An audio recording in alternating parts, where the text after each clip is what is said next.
Q&A. Sisters, cover your heads. Stand, face Jerusalem. Brothers, uncover your skulls. You made in the image of God. And whenever you're ready, bro. Our Father which art in heaven, hallowed be thy name. Thy kingdom come. Thy will be done in earth, as it is in heaven. Give us this day our daily bread, and forgive us our debts, as we forgive our debtors. And lead us not into temptation, but deliver us from evil. For thine is the kingdom, and the power, and the glory, forever. In Jesus' mighty name we pray. Amen.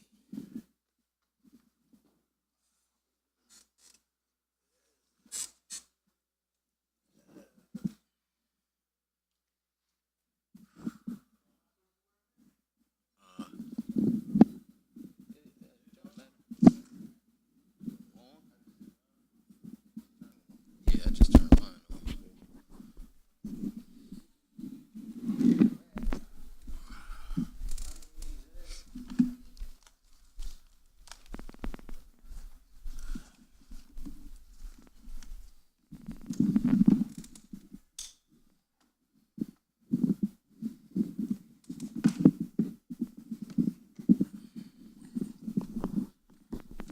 All right, so we got one question so far, and it was for anybody online, how do you prove that Abraham, David, and Solomon, right? That's the three? Yep. Abraham, David, and Solomon. Yeah, how do we prove that they kept the Sabbath?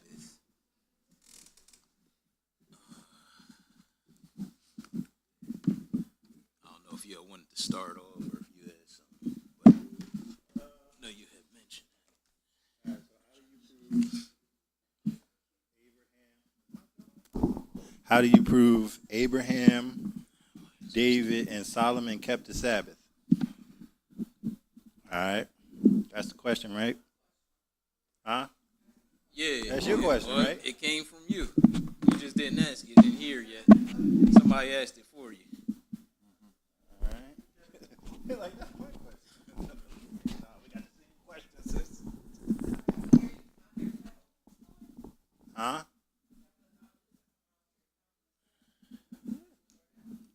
It depends how loud it. Yeah, you should be good. Okay.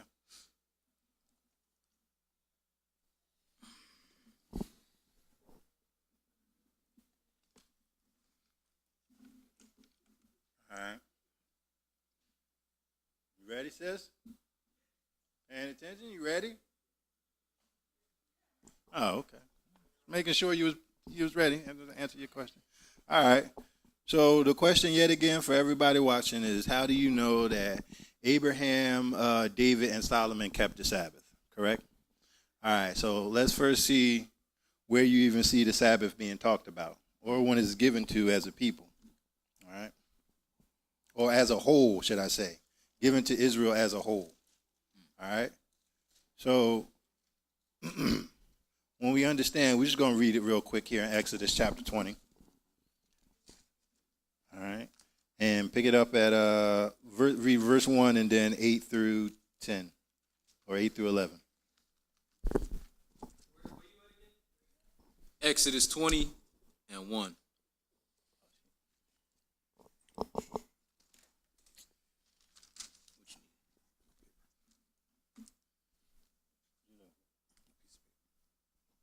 Paper? All right, 20 and 1. Yeah, 20 and 1, then skip down and read 8 through 11. And God spake all these words, saying, I am the Lord thy God, which have brought thee out of the land of Egypt, out of the house of bondage. Thou shalt have no other gods before me. Thou shalt not make unto thee any graven image, or any likeness of anything that is in heaven above, or that is in the earth beneath. Oh, sir. But just verse 1 and then skip to 8. Oh, I'm sorry. I thought you said 1 through 8. Oh, no. Remember the Sabbath day to keep it holy. 6 days shalt thou labor and do all thy work, but the seventh day is the Sabbath of the Lord thy God. In it thou shalt not do any work, thou, nor thy son, nor thy daughter, thy manservant, nor thy maidservant, nor thy cattle, nor thy stranger that is within thy gates.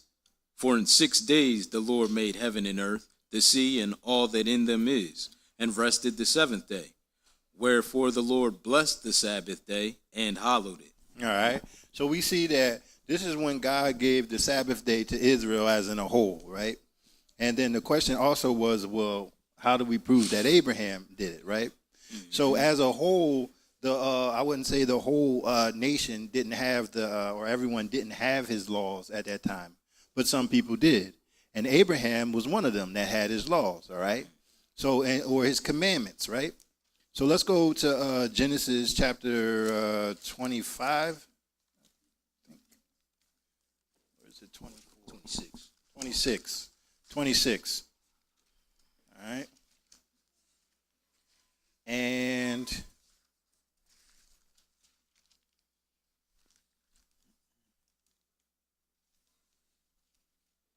verse 5. Yeah, it is verse 5, but I was trying to see if I should read into it.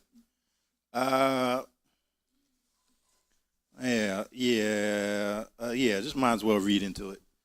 All right, but this is going to show that Abraham kept and obeyed God's commandments. All right, so pick it up from verse 1 and just read on down to verse 5. There was a famine in the land, besides the first famine that was in the days of Abraham.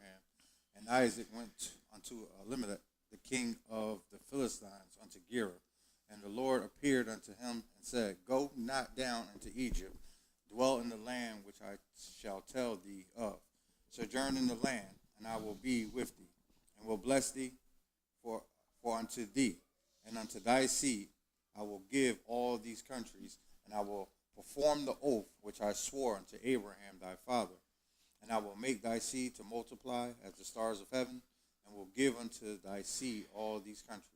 And in thy seed shall all the nations of the earth be blessed. Right. Because that Abraham obeyed my voice and kept my charge, my commandments, my statutes, and my law. All right, so you got Abraham right here. God just said that Abraham obeyed his voice and kept his charge, his commandments, his statutes, and his laws. All right, so while now everybody may not have had God's statutes, commandments, and laws, Abraham did, and he kept them, and he did them. All right, so and the Lord established the Sabbath day from creation. All right, and set that day apart during creation. All right, so when he's telling us here that Abraham obeyed his voice, kept his commandments and his laws, well, guess what? We just went and read in Exodus what one of those commandments was the Sabbath day. Right. So it showed us right here that Abraham did keep God's commandments and his laws, all right, in which the Sabbath day is a part of that. All right. So the other one was Solomon and David. All right, let's go to Psalms chapter There's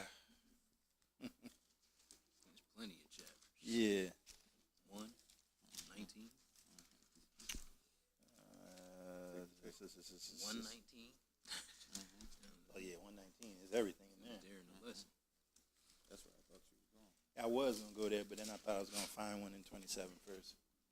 But I don't see it there. So let's go to Psalms 119.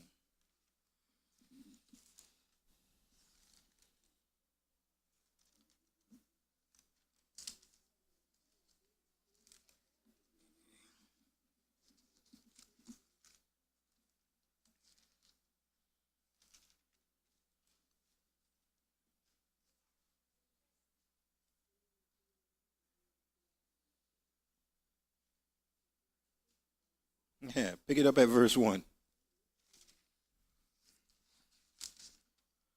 Blessed are the undefiled in the way, who walk in the law of the Lord.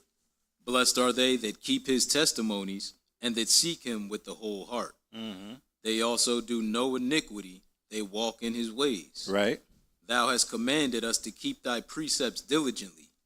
Oh, that my ways were directed to keep thy statutes. Then shall I not be ashamed when I have respect unto all thy commandments. All right. You shall not be ashamed when you have respect unto all God's commandments, right? And what else? I will praise thee with uprightness of heart when I shall have learned thy righteous judgments. Uh-huh. I will keep thy statutes. Oh, forsake me not utterly. Verse 10. With my whole heart have I sought thee. Oh, let me not wander from thy commandments. All right. With thy whole heart have I sought thee. Oh, let me not wander from thy commandments. Skip down to verse 104.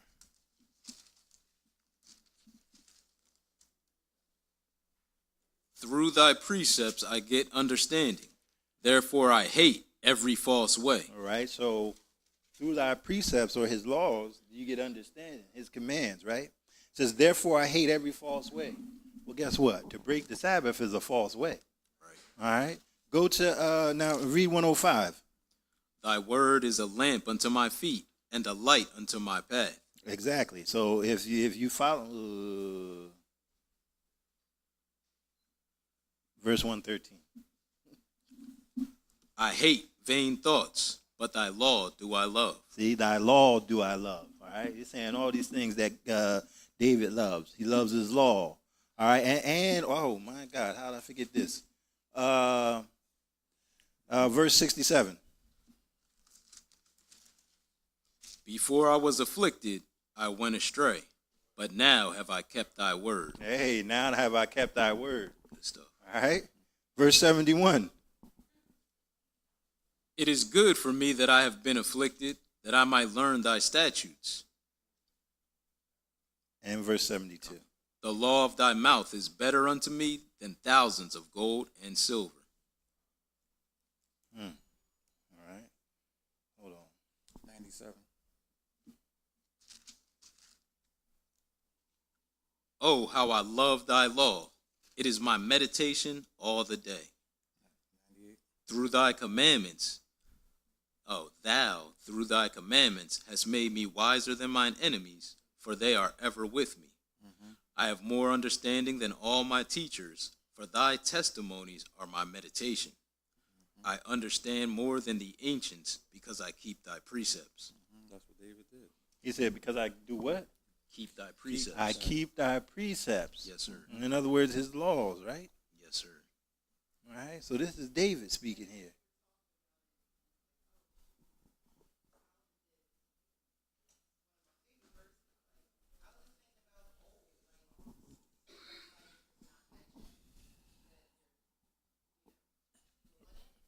Right.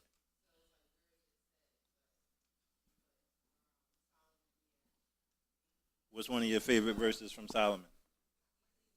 Oh. Fear God and keep his commandments. This is the whole duty, yeah. Yeah.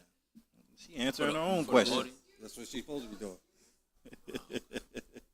She should be able to answer her own question. You're right. Yeah, kingdom of priests, right? Holy nation. So we waking up from a long sleep. Kind of like what JD was saying earlier. Sin was in heaven first, right? Cast out of there. Yeah, right. So the law had to be up there for him to sin, right? For Satan to sin, right? Mm-hmm. So the law has always been around. We just didn't get it in the mass, Right. Like how they did in Exodus, Right. To a group of people. Mm-hmm. But other people, individuals, had the law, like Abraham. Mm-hmm. Like I was gonna say, even Cain and Abel. Like somebody was saying that there was no law, but God told him. He says, "If thou doest well, you're gonna be all right. You shall be accepted. Mm-hmm. But if thou doest not well, then sin lieth at the door. How does sin lie at the door if there's no commandments or there's no law saying what you can and what you can't do? Yeah, God dealing. He would have looked at him and been like, God, I have no idea what you're talking about. Everything that come out of God's mouth is a commandment. Right, exactly. he told Adam not to eat of the tree. If it wasn't no law for it, you know what I mean? It wouldn't have been sin. But he told him not to eat of the tree. What you guys say? That They getting one's a good. mic for you too. That was good. Oh, all right. They getting a mic for you. Psalm 119.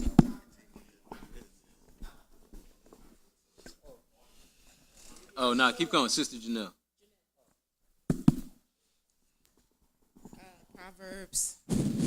Proverbs 14 and 4 and Proverbs 14 and 19. Could you explain them, please? Thank you.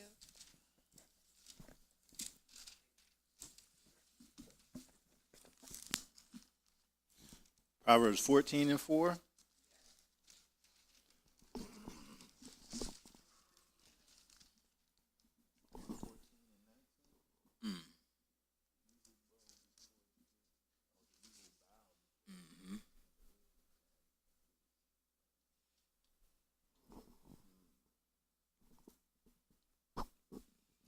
I'm looking at 4, Proverbs 14 and 4. It says, where no oxen are, the crib is clean. Mm-hmm. Well, what do oxen do? All right, they get dirty, and you use them to work out in the field and kick up all types of dust and stuff around your house, or even, And they used the bathroom. right? Yeah, and they definitely use the bathroom. Mm-hmm. All right, and you truck all that stuff in your crib or in your house and all this stuff like that. But if you ain't got none of that stuff, you're able to keep everything clean. But it's saying but much increase is by the strength of the ox. Where you can get a lot of gain if you do have the ox working for you out there plowing your fields and doing stuff like that versus you don't have any of that. Right. Nah, they did have a stall or whatever. They called that a crib back then. Because, they wasn't using slang. Like, you bring them in your crib. But nah, he in a stall or whatever. It's just saying you got to weigh, the good and the bad. If the increase, the profit from having the ox outweigh having to clean up after them, then maybe it benefits you to have one. It's just saying you got to weigh. Yeah, it's going to be dirty. They poop and you got to clean up. But if you got fields of crops, growing, and, it might be more than worth it.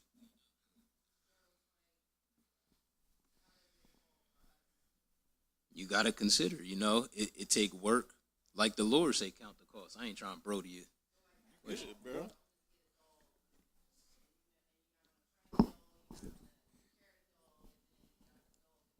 Any decision is saying consider the full scope, of the responsibilities, the obligations you're going to have to, I recently had children, obviously, a daughter. So that's a major responsibility. You got to make sure, you in a position to pay for them. You got somewhere to live. Like, obviously there's some dots. You're going to have to dot some I's, cross some T's, Hey, maybe, I don't know. Consider what you have to gain or sacrifice or lose. That's all it's saying. You got to weigh the good with the bad. Like the Lord say, count the cost. Where's that? And then he give a couple examples. He say, what man, before you build a tower, you're not going to count the cost? Luke 14. Yeah. And you're going to consider, how much work, how much effort am I going to have to put into this project? Because the Lord really, he don't want you to start and quit. So he think about it in the beginning. Because like he say, better is it that somebody not turn from the holy commandment, than, that they get it. And then turn from it. You said Luke 14? Yeah, verse 28. I got it. Right. You there? Nah, go ahead, though. All right. Thank you. For which of you, intending to build a tower, sitteth not down first and counteth the cost? Right, so the cost, in this case, building a tower, you're going to have to see what the materials cost. You know, you might have to hire on some people to help, or how long it's going to take. You know, they dealing with the weather back here. You might want to see if you're going to be done before the winter. But, hey, it might be a great advantage to having a tower. You see people coming afar off. You know what I'm saying? If you in a situation, you got enemies and stuff like that, it might be good. You might need a tower so you can have somebody on watch up there all the time. You know, so it's just saying to consider the work going into it, and also, does that outweigh the benefit? All right, go ahead. Unless you have anything to add. Nah, that's it. You want me to keep reading or what? That was it. Well, she said she good, but we good. Proverbs 24. All right, Proverbs 24. Oh, Proverbs 24. What verse? 27. Nah, he got another one for you. We'll get to the next one.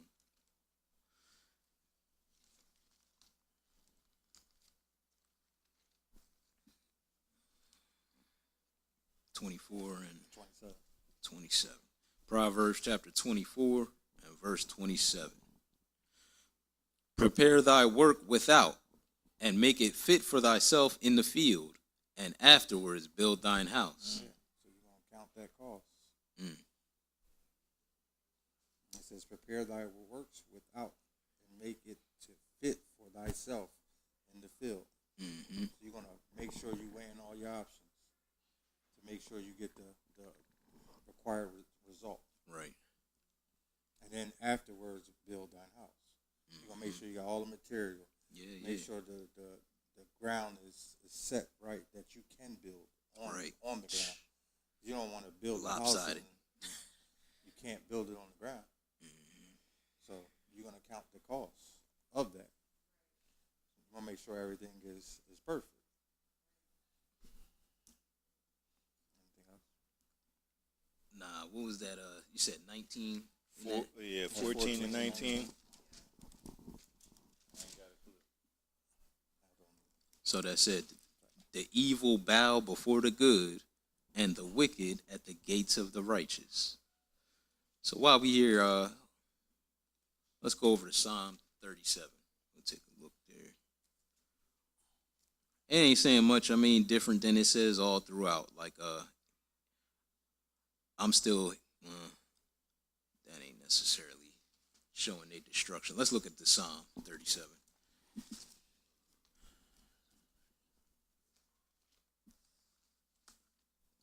Because, David is saying here,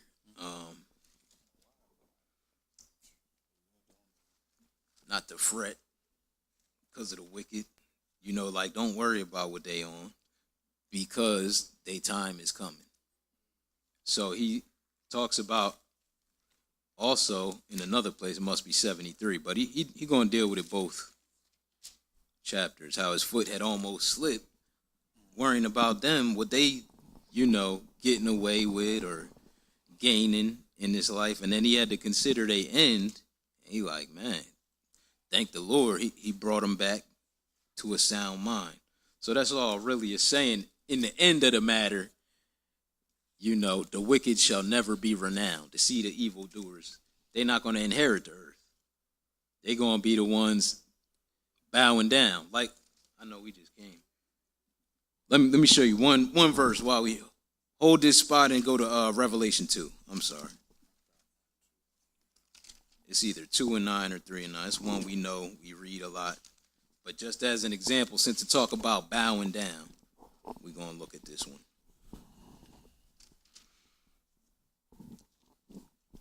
3 and 9. Revelation 3 and 9.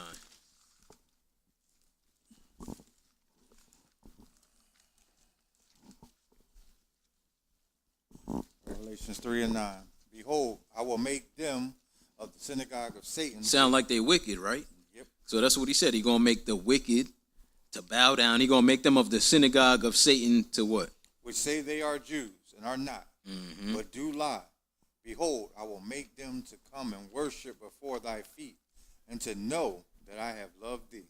Okay, so if they worshiping the Lord, they're going to be worshiping before Israel's feet. Look like they bowing down. And again, we not, recommending nobody to try to speed up this process. Just make sure you not wicked, because the Lord is going to do this in the right time, in due time. But it's the same concept. It's just saying the wicked, they going to fall before the just in the end. Look at Psalm 37, and I'm done with it. Psalm 37.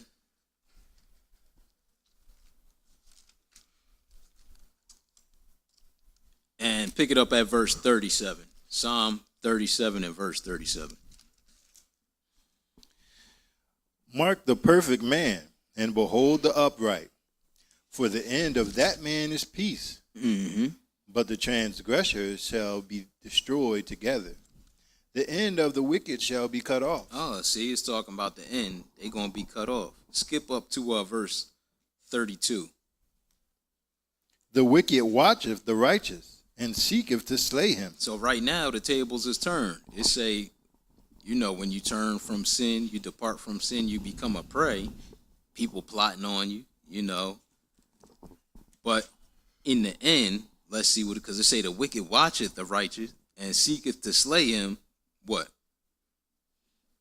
The Lord will not leave him in his hand, nor condemn him when he is judged. But what's the Lord going to do? Wait on the Lord and keep his way, Uh-huh. and he shall exalt thee to inherit the land. But what's going to happen with the wicked? When the wicked are cut off, thou shalt see it. Hey, you even going to see this, as part of your compensation. Like he say in Thessalonians, rest with us when ye are troubled, because the Lord is gonna recompense you. And I think he said you're gonna see it there when the Lord come, in fire. I don't want to misquote it, but I said I was done. So, when Joseph was telling his dream, and he said that they was going to give obeisance to him, they was going to bow down and worship him. So let's go to Genesis 42, and we're just going to show the account of his wicked brothers that got him killed, was trying to get him killed.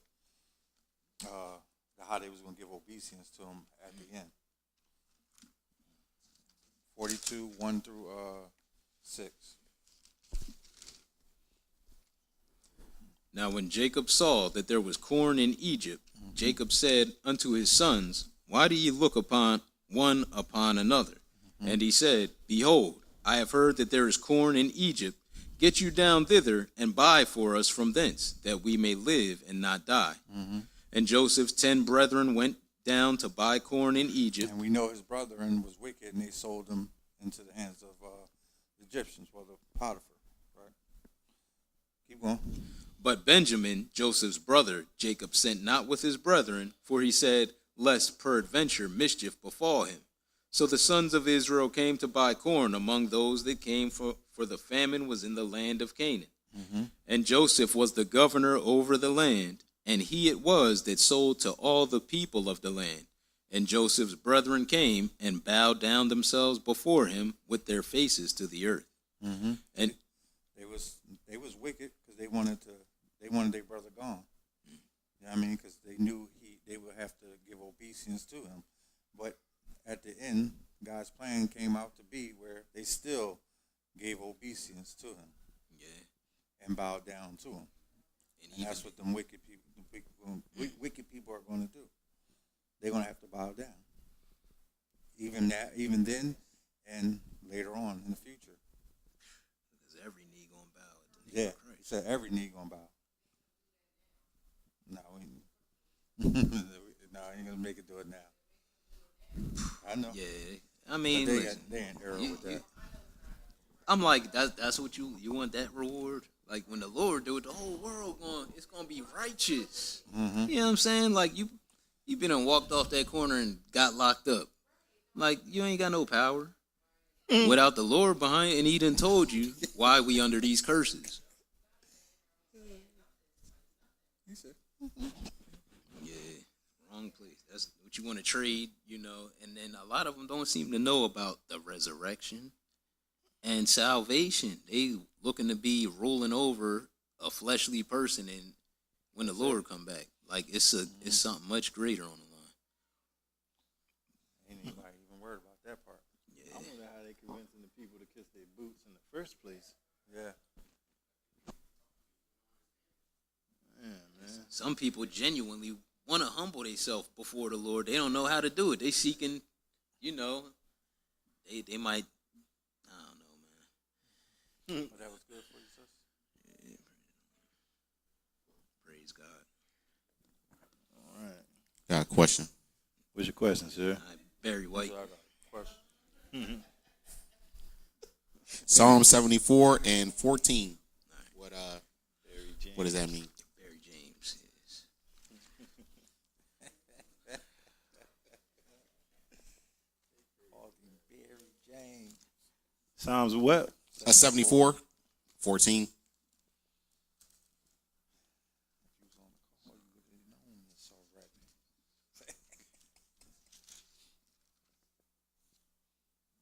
'74. And what verse you say, bro? 14. Says, thou breakest the heads of the Leviathan in pieces, and gavest him to be meat to the people inhabiting the wilderness. Just want to get some understanding on what that's talking about. All right. Well, there's not a lot dealing with this Leviathan, but I'm going to show you my understanding of it according to these other scriptures. Let's look at Isaiah, I want to say 27. While we're here, let's go to Job. Is a little closer. Job 41, I think. Or is it 38? It might be 38. Nah, it's 41. 41. Well, it might be in 38 as well, but let's look at 41, what I'm looking for. So we'll get a little more understanding from it out of here, because this the Lord talking to Job. And he going to put it in a context where we can see whoever it is dealing with, whatever, is not a person. He's going to let you know he's not made like man. And he's a servant to God. So we'll keep those couple things in mind. 41 and verse 1, when you're ready. Anybody?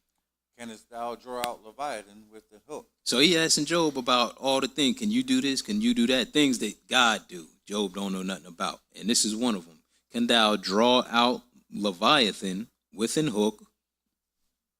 Go ahead. Or his tongue with a cord, which thou lettest down? Mm-hmm. Canst thou put an hook into his nose, or bore his jaw through with a thorn? Go ahead. Will he make many supplications unto thee? Uh-oh. Will he speak soft words unto thee? Okay, so now we can't tell too much from 1 and 2, but now we see he actually got some request he making to God, whoever this is, and he's speaking softly unto God. What else? Will he make a covenant with thee? He made an agreement with God. Go ahead. Will thou take him for a servant forever? Oh, can Job take Leviathan for a servant forever? See, this talking about, we're going to see, Leviathan, Google probably tell you it's like a sea creature, something to that effect, but we're going to get some context by his nature. Go ahead, we're going to skip around a little. Verse 9. No, 7. Canst thou fill his skin with Barbed. bars of iron? So he ain't made of fleshly skin like us. Canst thou fill his skin with barbed irons, or what? Or his head with fish spears? What else? Lay thine hands upon him. Remember the battle. Do no more. Hey, he letting you know, don't touch him. You really can't even touch him like that. Go ahead. Behold, the hope of him is in vain. Shall not one be cast down even at the sight of him? You're not even going to be able to look at him without being cast down. This ain't just some regular person. We're going to see. Skip to verse 15.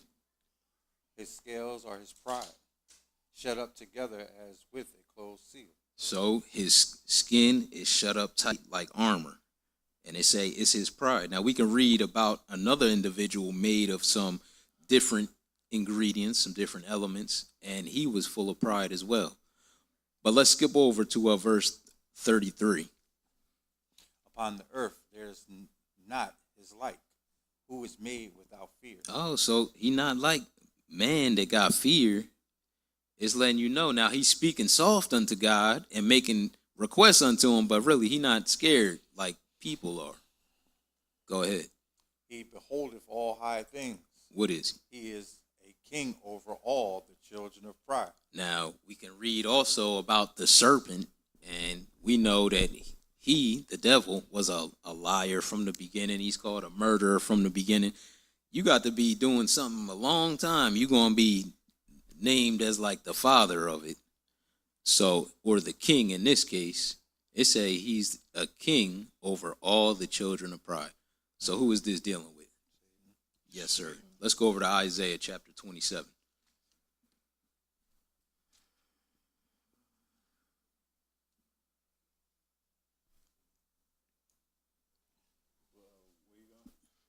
I think it's Isaiah 27. I ain't even go there yet because Isaiah 27. I'm still reading where we was at. Psalm.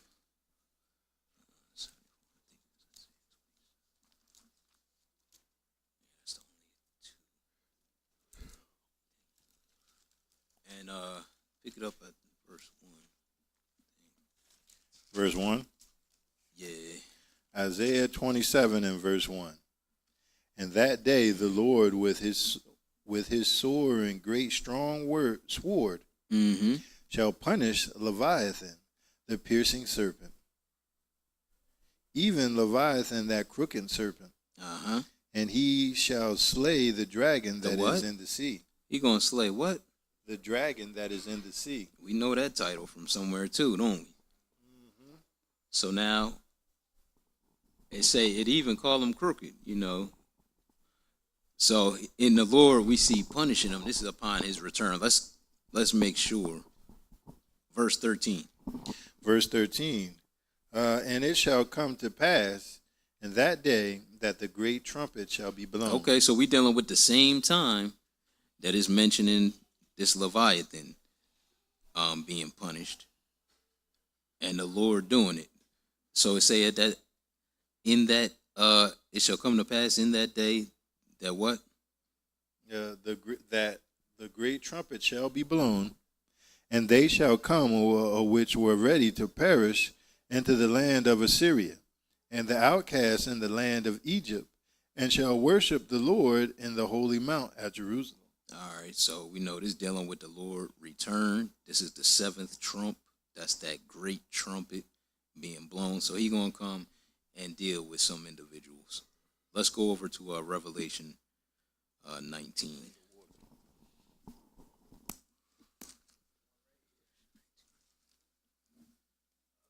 This one over here too. Oh, you got one?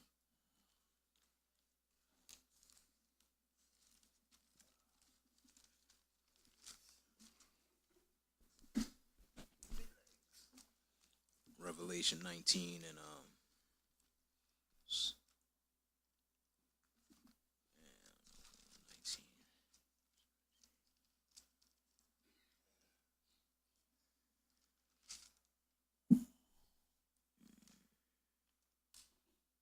Well, let's look at 12 real quick because we did get another name. 12 and 9. We got another name on Leviathan. It said, and the dragon that is in the midst of the sea, right? Mm-hmm. So now 12 and 9. Let's see who the dragon is. Revelation chapter 12 and 9. 9. And that great dragon was cast out, that old serpent called the devil and Satan, which deceived the whole world. He was cast out into the earth, and his angels were cast out with him. Okay, so the dragon he likened to a serpent. We see that this talking about the devil. He goes by many names, and we see that Leviathan was also called a dragon. He was named as being king over all the children of pride, and he ain't made like man physically or emotionally. Let's look at while we're in Revelation chapter 19. And pick it up at verse 11. It's a lot of stuff. We could have put the pieces together. We know that what's the sea, y'all? It's the people in a lot of these cases. So we saw the Lord killing He's slaying that dragon that's in the midst of the sea. We could have read about that in chapter 17 as well. But 19 and 11. Let's see what Jesus is going to do at his return. And I saw heaven open, and behold, a white horse. And he that sat upon him was called Faithful and True. And in righteousness he doeth judge and make war. His eyes were as a flame of fire, and on his head were many crowns. And he had a name written that no man knew but he himself. All right, so this Jesus returning, and he going to deal with the world, but he going to deal with a couple individuals immediately. Let's look at verse 19. And I saw the beasts and the kings of the earth and their armies gathered together to make war against him that sat on the horse and against his armies. And the beast was taken, and with him the false prophet that wrought miracles before him, with which he deceived them that had received the mark of the beast and them that worshipped his image. These both were cast alive into a lake of fire burning with brimstone. Okay, and that's going to be even a little hurt piece for the dragon, because this is, these his two witnesses, if you will. This is right hand man, the false prophet. He giving power to. They getting dealt with immediately, and what's going to happen to him? Let's go right into 20 and 1. Go ahead. Read that 21. Yeah. And the remnant were slain with the sword of him that sat upon the horse, which sword proceedeth out of his mouth, and all the fowls were filled with their flesh. Okay, so we read also in Isaiah 27 how the Lord is going to punish him with his sword, with his great sword, and it said in another place he's going to break the head of Leviathan in pieces. And we know that should ring a bell as well, right? But go ahead, 20 and 1. And I saw an angel come down from heaven, having the key of the bottomless pit, and a great chain in his hand. And he laid hold on the dragon, that old serpent, which is the devil and Satan, and bound him 1,000 years. Okay, so he getting bound, and he going to be on time out till the Lord get ready to deal with him. But after that, go ahead, skip to verse 8 or 10. Which one you want, 8 or 10? 10. Let's get right to it. And the devil that deceived them was cast into the lake of fire and brimstone, where the beast and the false prophet are, and shall be tormented day and night, forever and ever. All right, so we see this happens to the dragon. And again, we get enough clues to kind of see, because he also mentioned breaking their heads. And that's what God told Eve back in the garden. Your seed going to bruise his head. And his seed, talking about the serpent, is going to bruise his heel, the woman's seed's heel. So it all is dealing with the devil.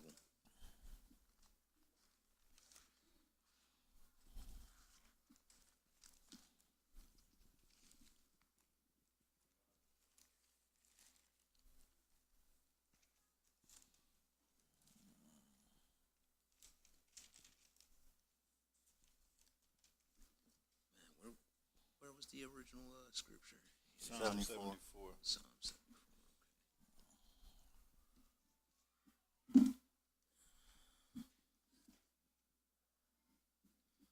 We got anything else in-house?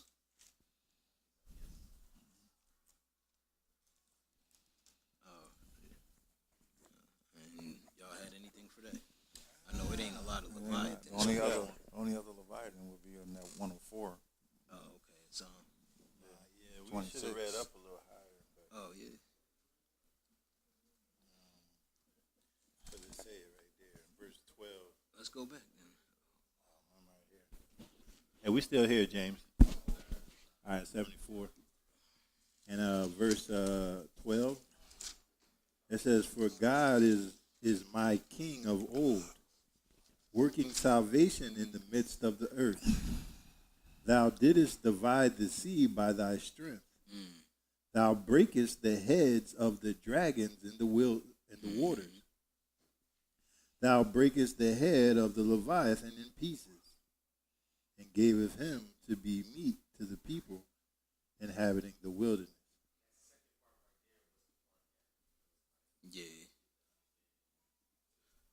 that gave us him to be meat? They spoiled the Egyptians. Right? So the people that was following Satan got dealt with. That's he likening them to his dragons, Leviathan, and they spoiled the Egyptians. But we know the Leviathan himself is dealing with Satan. So when he brought him through, he killed him. We read earlier, you're not going to see these Egyptians no more. Right.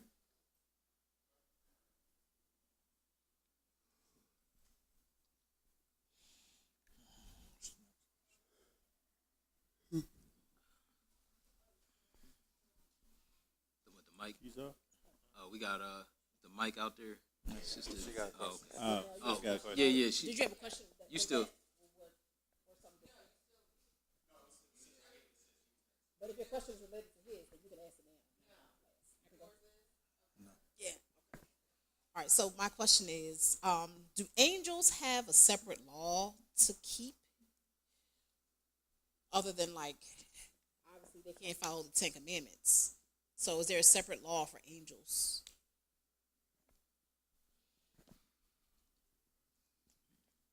All right, that's a good question.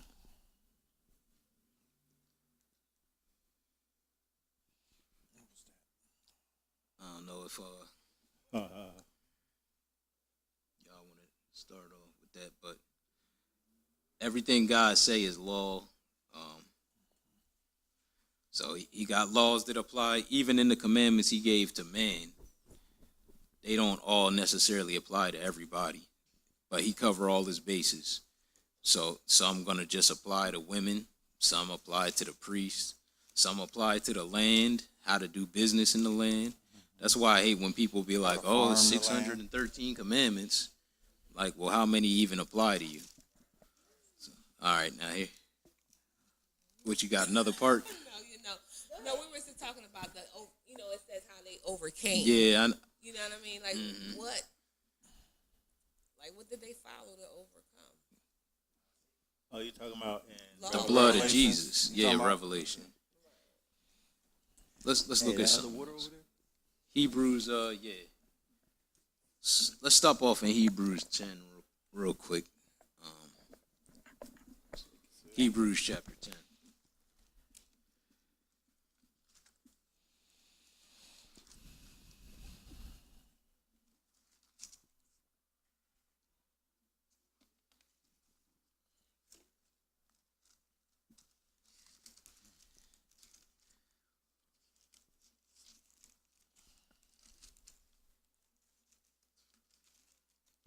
We might have to start in 9 and nah, we don't really need that. Hold on a second. We might have to start in 9 though. Hebrews 9. Yeah, look at 9 and verse 22. We'll start at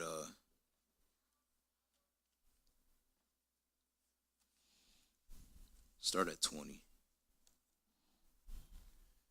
Saying, this is the blood of the testament which God have enjoined unto you. So this is what Moses said to the people after he read all the words of the law.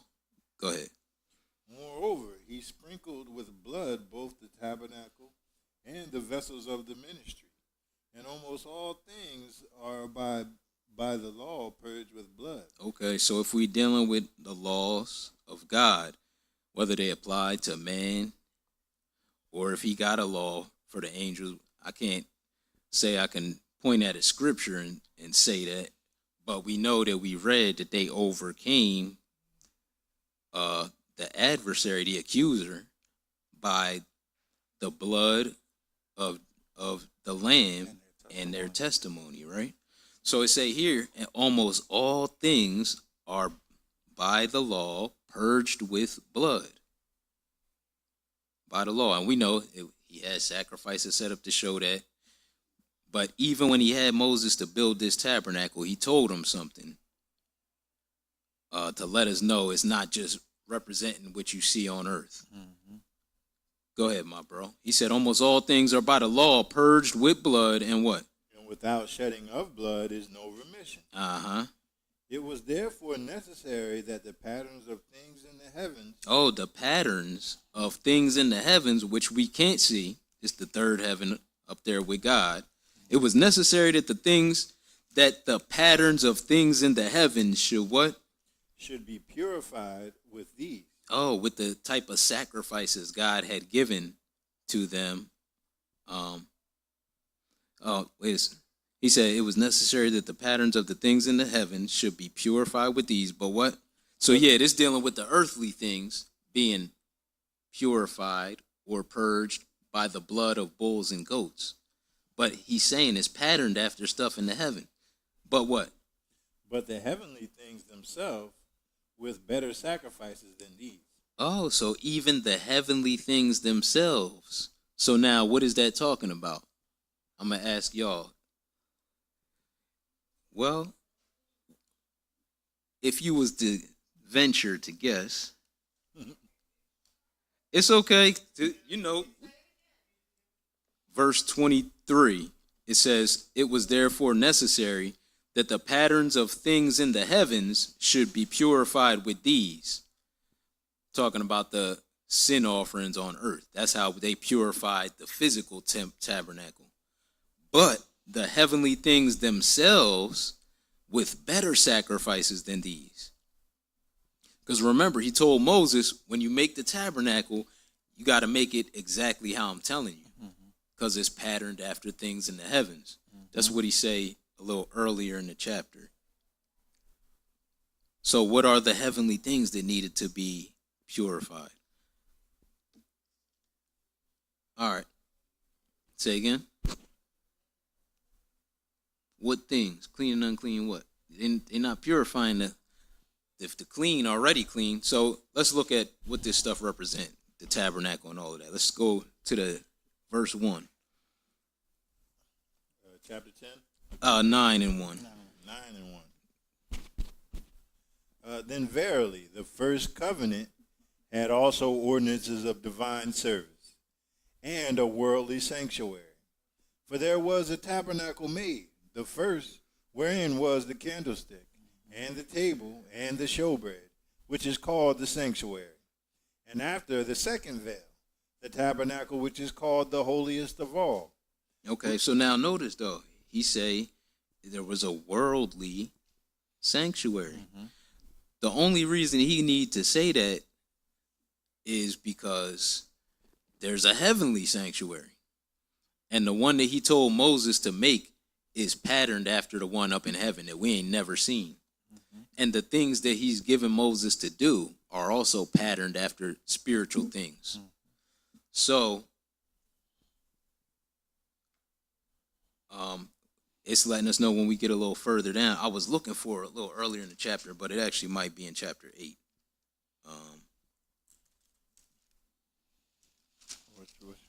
Where the Lord had told him, see that you make all things. According to the pattern. Yeah, he told him, make it just like. Oh, it's 8 and 5. Let's look at that real quick. Chapter 8, Hebrews 8 and 5.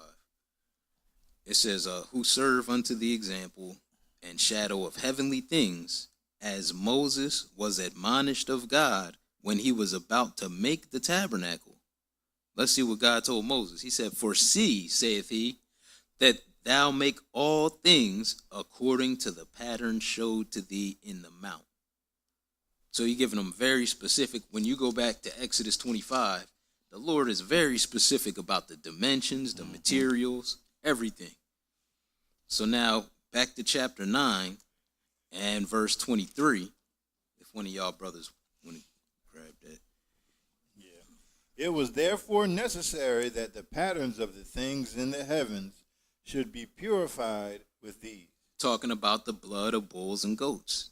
That's how God set it up. It was necessary to purify you could say the earthly things or the worldly sanctuary and the people with these, but what? But the heavenly things themselves with better sacrifices than these. So what's the heavenly things? Okay, that's one. That's a heavenly thing. What else? What you say? We talked about a worldly sanctuary. They sprinkled, what did they sprinkle blood on? Let's see. Yeah, both the tabernacle, all the vessels of the ministry, and the people, right? He said the book. So that sprinkling of the blood, he's letting us know that's how things are purged, are purified. But there's a tabernacle up in the heavens that need to be purified. We read about the angels overcoming, but it's also talking about the people as well. Go ahead, 24. So it said, oh, finish. We ain't finished. 23. We finished 23. Okay, so I'm gonna just reread, or you could reread it if you don't mind.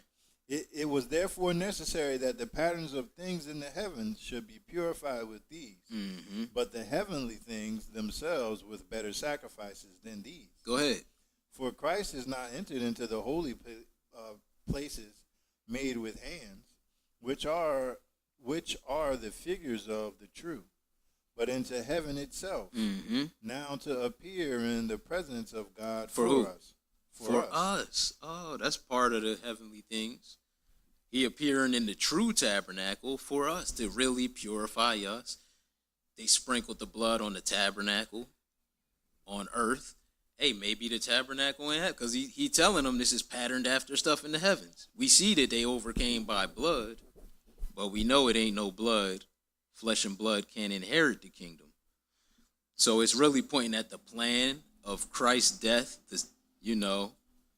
to overthrow the power of death that Satan have, because he the one that initiated it, but now Christ has given us a new path to follow. Adam, man, who we all born as man, right? But now the second Adam, is talking about Christ from heaven. So he's given us a path to follow. You can be born as Adam, he heading towards death, but you can live as Christ, and you can become that version. That's the second Adam. I don't know if that make it any clearer, but go ahead. It said Christ is entered into the holy place, is not entered into the holy places made with hands, which are the figures of the true. But so he ain't going into the most holy place. He going into heaven itself to appear in the presence of God for us. This the holy things he was talking about. Cleansing us, the tabernacle. He sprinkled with blood. And we saw the angels had to overcome. Maybe they fit in there as well. Go ahead. Nor yet that he should offer himself often, as the high priest entereth into the holy place every year with blood of others. For then must he often had suffered since the foundation of the world. But now, once in the end of the world, hath he appeared to put away sin by the sacrifice of himself. Okay. And let's go over to I thought it was something in 10. Unless y'all got anything I thought it was something in 10 showing it.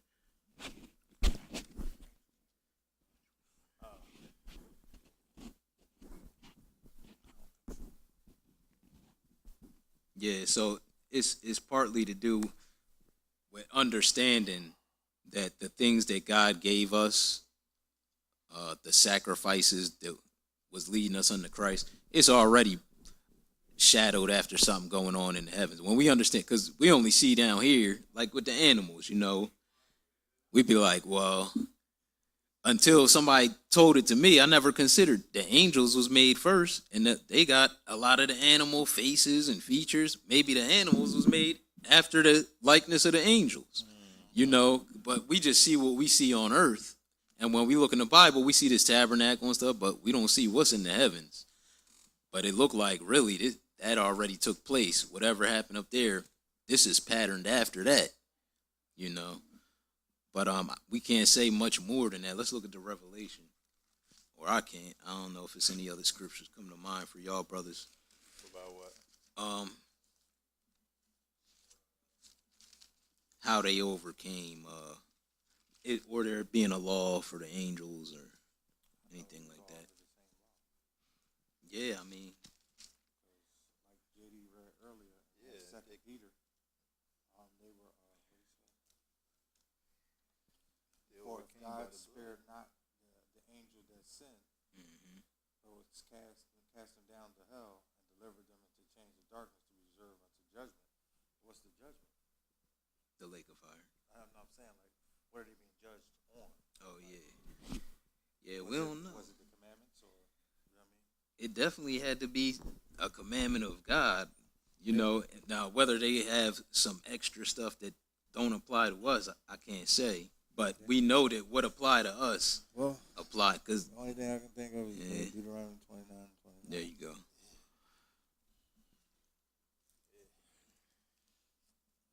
Especially with that part. That's where we going. I wanted to read the actual verse they said the question came from, but Revelation 12. it looked like it's in.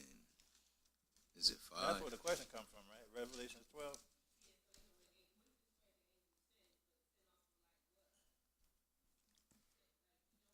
Yeah.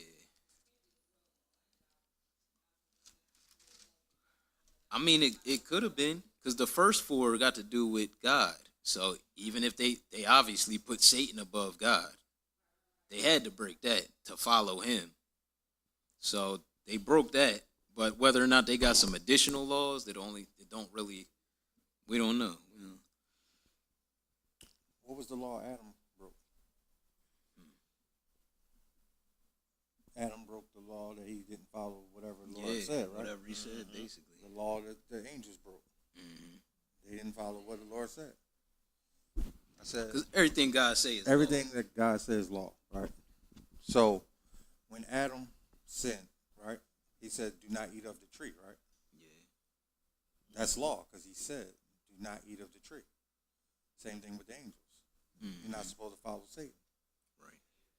You ate of the same tree. Yeah. That's the law that they broke. Yeah, that's a good way of putting it. Adam was given the 10 Commandments, or the commandments that we follow. No, today. we're just saying that whatever God says is law. So if he says not to eat of the tree, that's law. Yeah, it's all the same, part of the same law, you could say. Whether or not we have it all, because it all come from God, like we see with the 10, it's like, well, you break one, you break them all, because they all come from the same source. So it's kind of all the same law. We just might not need to know about all of it.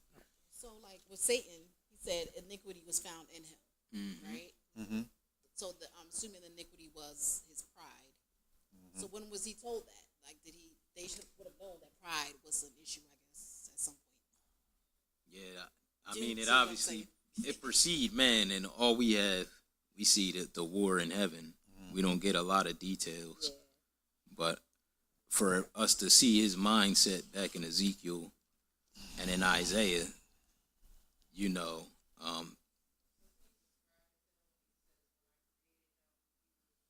perfect. Yeah. Perfect in beauty. In beauty. Perfect. Right. But iniquity, until the day that iniquity was found in him, And it said, because of his beauty, through the multitude of thy beauty, they have filled the midst of thee with violence. You know, see, it's a spirit, man. I don't know. I don't even want, talk too much. The Lord been opening my eyes to some things, though. But he put a spirit in man, right? What was it? What spirit do we read that God put in man? So it says breath, yeah. Breath and spirit is the same, word, right?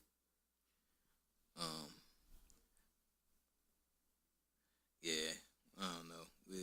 That's all I got.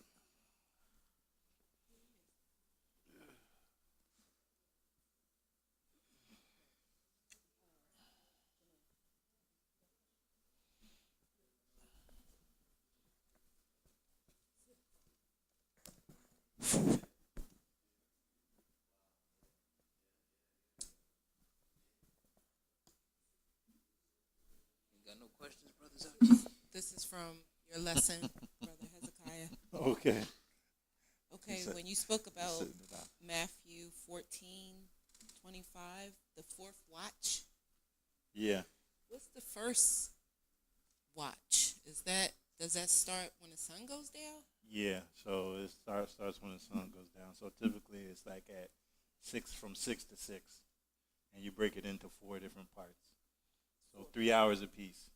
The first watch would be from 6 to 9, Or from 9 to 12. from 9 to 12, and then 12 to 3. 12 to 3, and then 3 to 6. Yeah, that was something new. Yeah, that's all that was. Yeah, that's cool. That's that.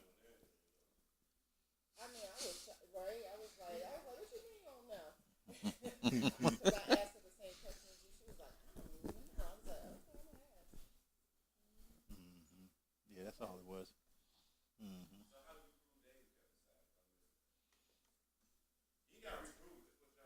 Oh, we went to the show where he delighted in the law and kept his laws and his commandments and stuff. He used like Psalms 119 a lot.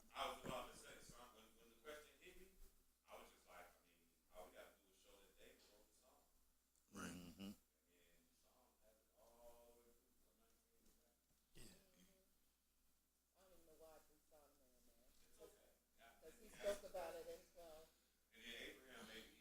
Yeah, 26. Genesis Yeah. 26. Yeah, 26, 1 through 5.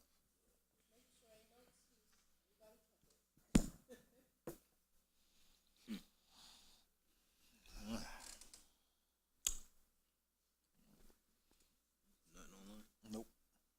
What's up, Zaki? What you got, man?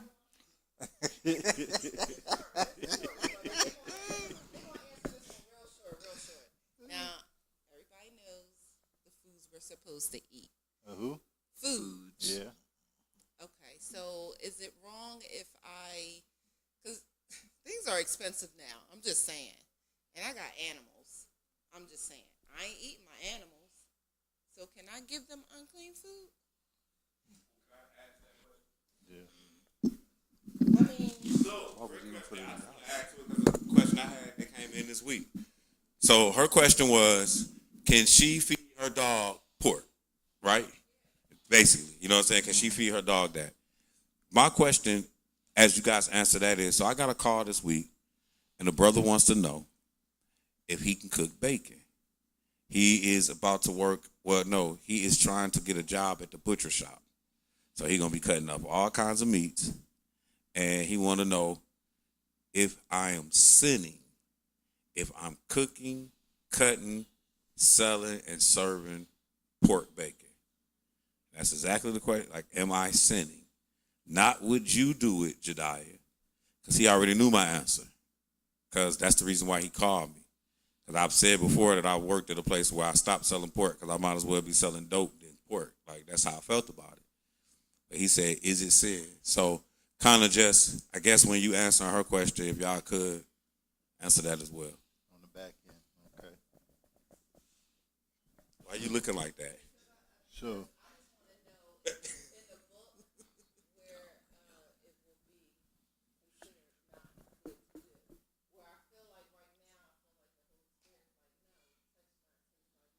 You said it. You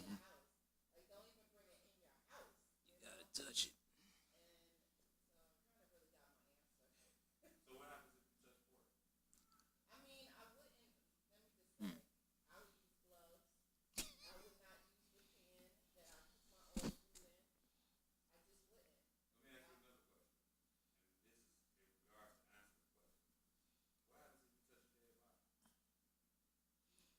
Mm.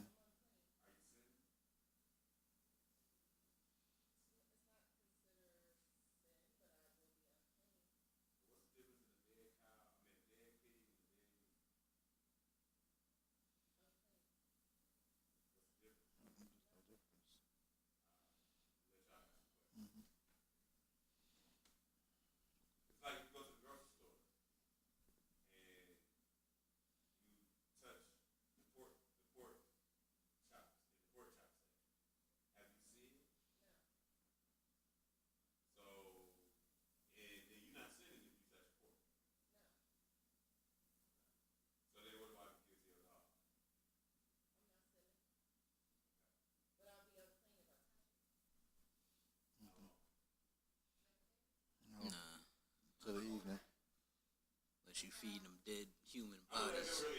To the eating. I'm just trying to put out enough information so that they can answer your question and answer my question as well.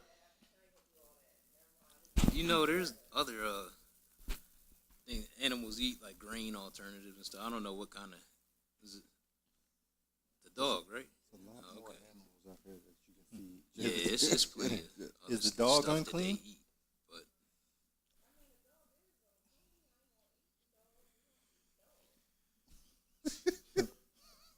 I hope you wouldn't eat the dog. But I'm saying it's an unclean dog already. yeah. So,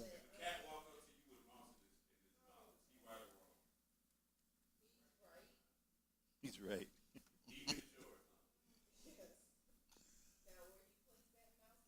I would say no, it's not said to feed it, but would you want to? No. That's pretty much where I'm at. But Lord do say not to touch it. He do say not to. It's abominable. But yeah, I know where you coming from.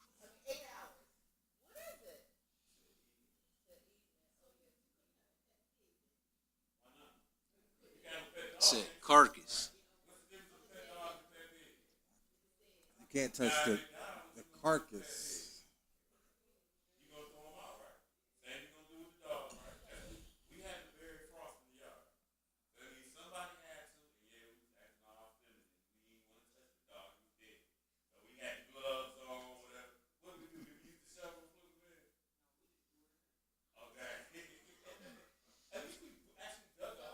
Shoot, I don't even think I had a glove on for the red cone.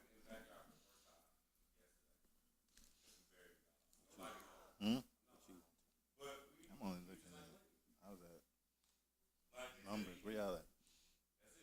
Where you at? I ain't going nowhere yet.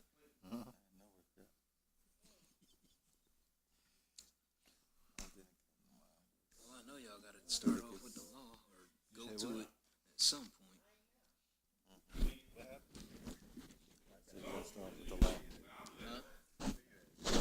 I was, trying to let y'all have it. See if anybody else wanted to get it, but yeah, that's right. Go, pretty much.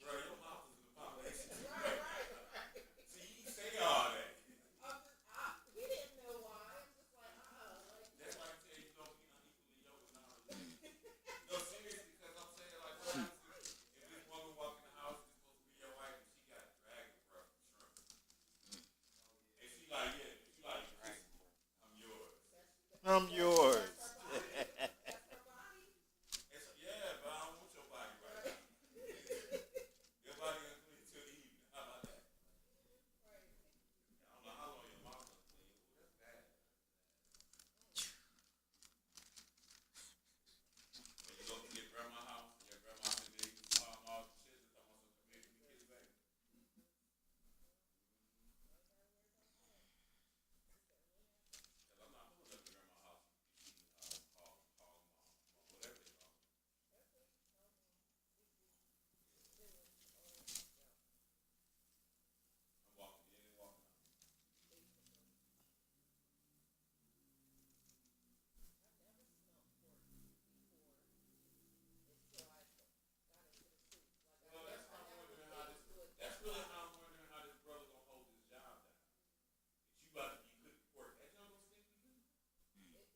So you're gonna be cooking it. You're gonna be selling it too.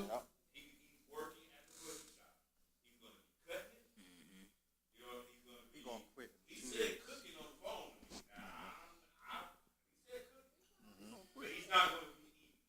Not gonna be eating. Just cooking it, cutting it, and selling it.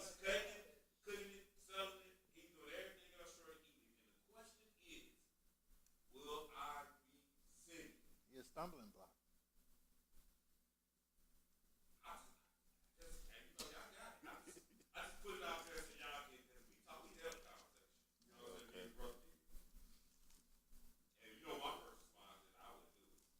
Right.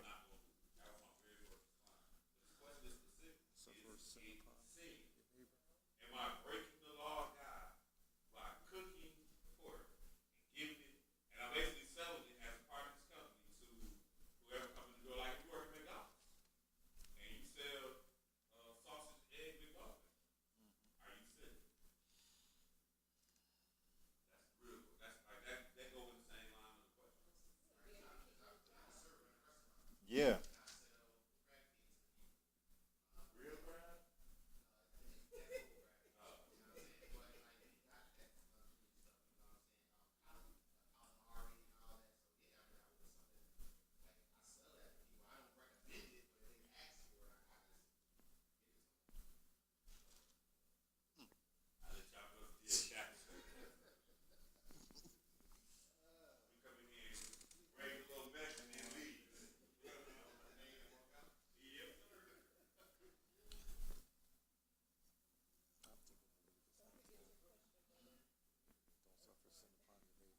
That's the only thing that was kept going to my brain. Leviticus 19, yeah. You said what chapter? Leviticus 19. Leviticus. Oh yeah.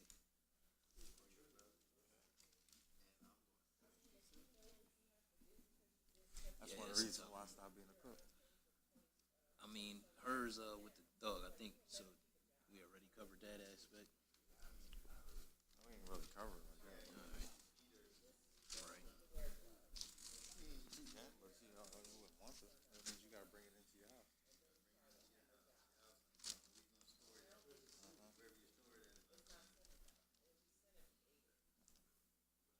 Man, look, I'm gonna put it like this. What is sin? Sin is the transgression of the law. That means to break what God said, right? All right. So if he, I'm gonna say it say both. It say not to eat it, not to touch it. I don't see where he puts a difference and say when you eat it, it's sin, and when you touch it, it isn't. But obviously, it can be easier to touch it. I fix refrigerators. I have people empty out their own stuff, but sometimes they're not physically able to, or whatever the case may be. And sometimes, and the stuff is wrapped up. It's like in the store, it's in a package. I'm not touching the meat part of it or the blood or whatever. But, it says both. Don't touch it or don't eat it. I'm going to say, yeah, you unclean, but if he said not to touch it, it's a sin. Now, if it's a light, if it's not, it may not be, and, what would be the point of even doing it? If you can't eat it, unless it's like an accident. You know what I'm saying? Like, you're not eating it. Now, you talking about doing it to feed, somebody might do it for a job. But let's just read it. Leviticus 11. Because I don't see where he makes a difference for eating or touching. He's saying both in the same sentence. And if he's saying not to do it, and breaking his law is sin, I got to say it's sin. But a lot of things will make you unclean. It's not doing something, against your neighbor or something like that. But I'm not going to say it's not sin. But let's just see what it say. Because we know what sin is breaking God's law, right? All right. So let's see with that understanding what the book say. Leviticus 11, and let's start at verse 1. And the Lord spake unto Moses and unto Aaron, saying unto them, Speak unto the children of Israel, saying, These are the beasts which ye shall eat among all the beasts that are on the earth. Mm-hmm. Skip down to verse 8. Of their flesh shall ye not eat, and their carcass shall ye not touch. Do we see any kind of difference? They You are- say not to do both, right? Yeah, they are unclean to you. Yeah, they unclean, so they going to make you unclean.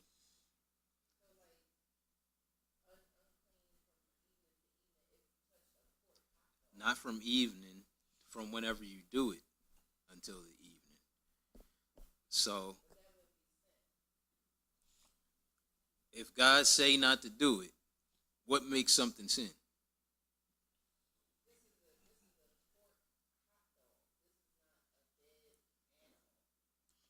What makes something sin? Yes. When we break what God said not to do. I don't see a difference here in touching or eating. Now, I'm not saying it's breaking the royal law, the Ten Commandments, but I'm not going to say it's not sin. Yeah, it makes you unclean. But he said not to do it too, so that makes it sin. James 4. the grocery store stuff. It's wrapped up, but yeah, it's any sin. Look, go back to Leviticus. We in the Leviticus chapter 5.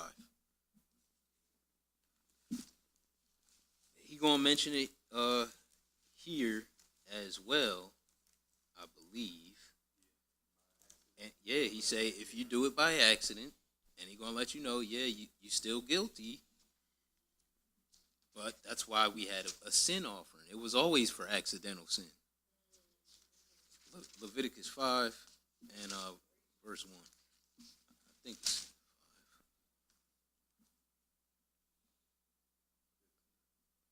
5. All right. Well, we'll get right into it. Skip over to start at 2. Start at 1, and then we'll get there. It's at 2, actually.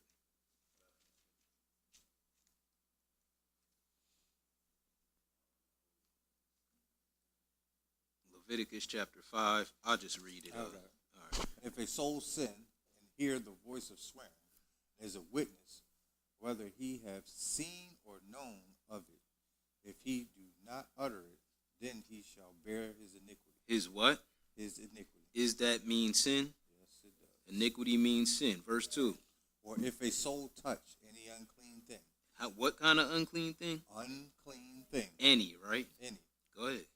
Whether it be a carcass of an unclean beast, or a carcass of an unclean cattle, or the carcass of an unclean creeping thing, and if it be hid from him, So he don't know about it. If it be hidden from him, what?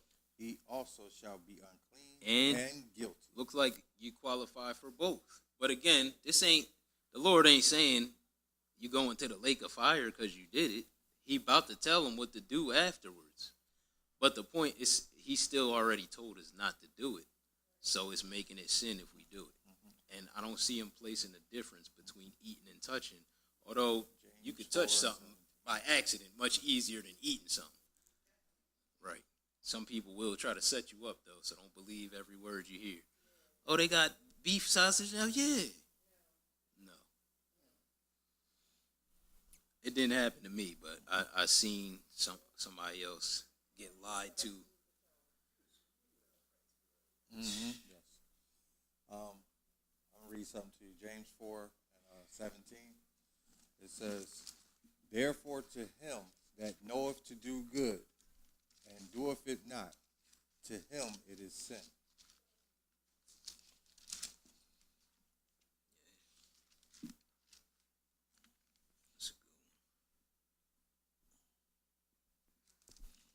And also, what are you talking about? Leviticus 19? 4 and 17. Hey, thank the Lord, he's merciful. Like I said, we live in an unclean world. Yes.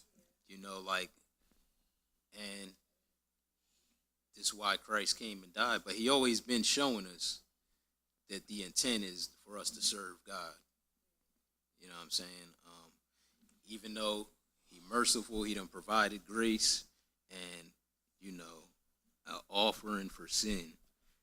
It's really for us to have enough time to get our mind right, to get on the same page with him. So yeah, like I said, I hate when I had to empty these people's stuff out, because some people, man, I done pretty much got past feeling bad most of the time, but some people can't actually do it. And when they stuff done thawed out, man, it be stinking too, man. It's wet, blood and stuff dripping out of it. Yeah, I know. We live. You want to answer that second Yeah. part of the question? The job part.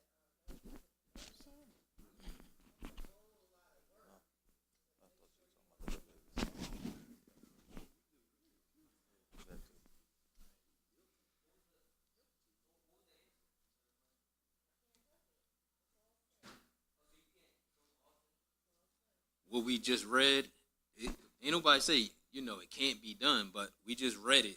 It say the person is unclean and guilty.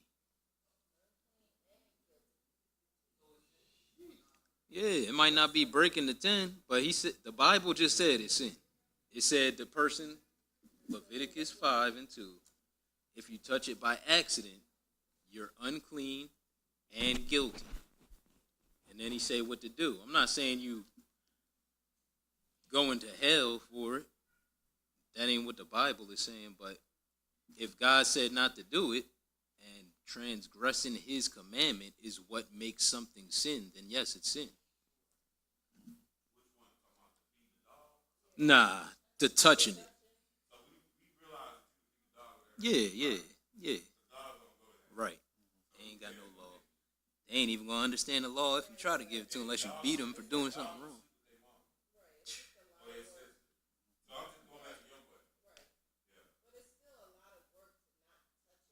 It is.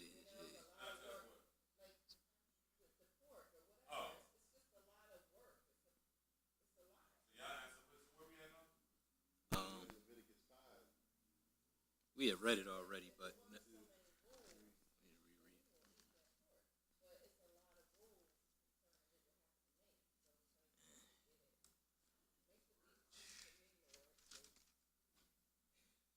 so we read Leviticus 5:1 and 2, but I thought we was done with it. Nashana just asked what the answer was, so we was recapping.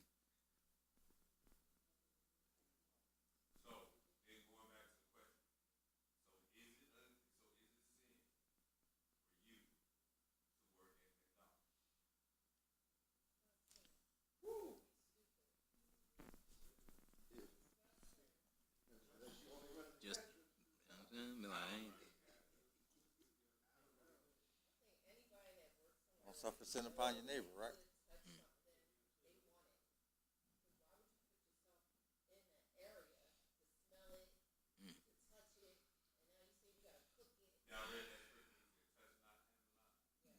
Nah, she quoted it.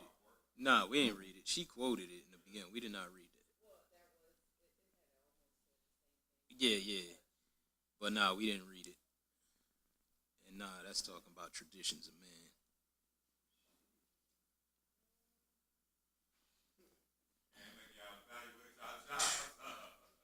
I mean, it's Not me. it's rare. I'm an accountant, so I ain't got nothing to do with that. It don't even be often, man. I know from time to time, I'm really trying to empathize with people that got to deal with it more than me, because I could just be a stickler and be like, I don't care how old you are, like, you know what I'm saying, but I ain't gonna be like that, you know, like, or you know what, had him send somebody, somebody else.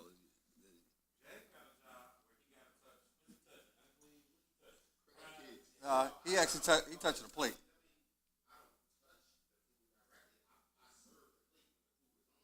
Right. Nah, I don't. I mean, I don't know if you touching it or touching it. Yeah. If it dies on it, that's if it dies on it, right? So I was leaving church in 2006, 2007, because nobody else wanted to be guilty. I was leaving church when it got dark, and I was going to Uptown Barbecue.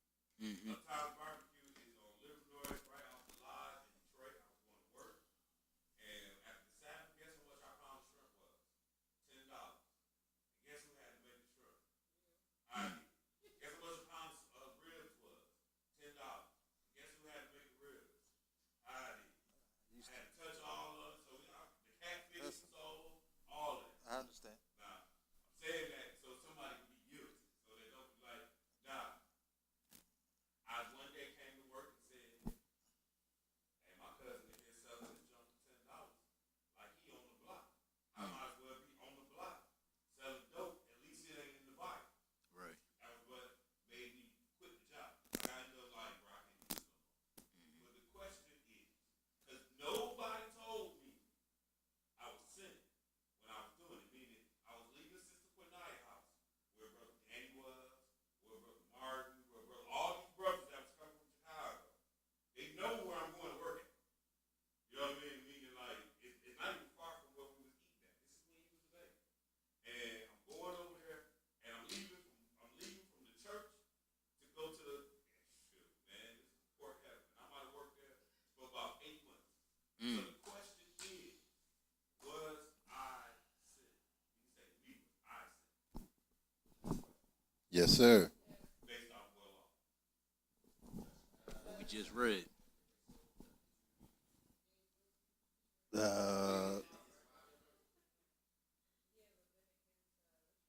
He shall bear his iniquity. We said, we read 5:1 and 2. Say if a soul sin and hear the voice. And I feel you. Like I said, I was guilty first. Like it's not something that I got to deal with daily, but I know I'm guilty of it at some point because I be like telling like I don't touch people's stuff. Like you empty out your own stuff, but I know sometimes people can't. Yeah, it's sin still. I'm sorry. Right. Right. Yeah.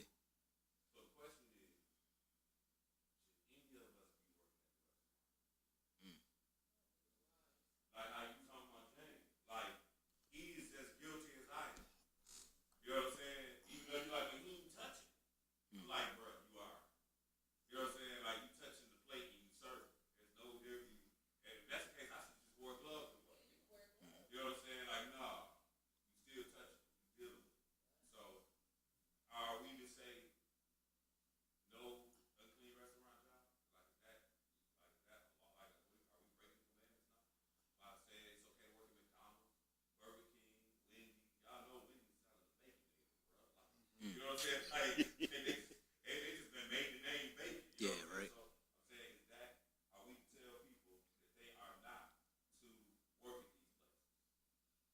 I'm not going to tell I know somebody this. as a cook aspect of it.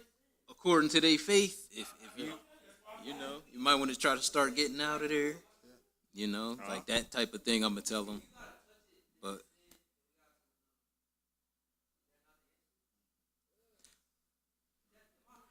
the thing is, some people find it don't like somebody. I know Brother Lowe used to always work at them place. Before he came into the truth, he already was chef. You know, so Yeah, it's not like you. That's the hard part. You know, it's gonna take some time. But if you know the Lord telling you this, you know, like with you. I mean, I'm not gonna tell you what to do with your life. I'm gonna tell you like it makes. I ain't finished. If they ask me like that, then yeah, you should quit. If you know, work on finding another job. You know, Don't quit right something away. to that Find to that another effect. job first. Yeah. Because I feel you. Like, you know, he asked, his brother came to me. He already knows my opinion was. I said he done heard. He's coming to me like, I need your understanding. Because I believe your understanding is going to be the best served for God. So then you got to give him a definitive answer. Yeah. Right. And that's what I'm saying. So the answer is, Yeah. so we are to tell people, if you working at these fast food restaurants, except for Raising Cane's. No, I mean I'm just saying. Chicken plate. You know. Yeah, somewhere that's not selling pork. Then you shouldn't be working. You basically sinning. You don't basically to it. You gonna be sinning. Well, then Now, you can't, if they can't don't work at the touch- grocery store either, can you? If they don't have to I'm touch getting it. that next too, like dang. So what about Well, you can. I mean, that stuff is packaged. You don't have to necessarily deal with the food unless you're the one cooking it. I go to the grocery store. The stuff is in plastic. You know, like it ain't on. Yeah, I definitely ain't signing up And for you that. can't be the cook. Mm. Because you got to taste the food. That's what I'm Taste the saying. food when I cook at home. As a chef, Y'all let me- in certain places, you are required to taste the food before. Listen, I'm telling you. You should have salted My that chef joint wanted up. me Make to- everybody he wanted stop me to buying taste it. scallops, and I told him no when I used to cook. Yeah. I was like, no, I'm not eating that. He was like, how you gonna cook it? How you gonna know if it's done? I said, I could just see it by my eyes. Because you can't really give the scallops to somebody else and be like, it tastes. Right. Yeah, so I was like, no, I ain't eating that. But I learned how to cook them without tasting.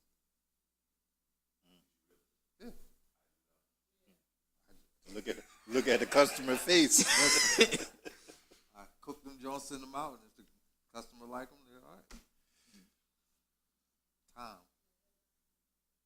So I just want to make sure we all on the same page. So we are telling people that the Bible teaches us that it is a sin to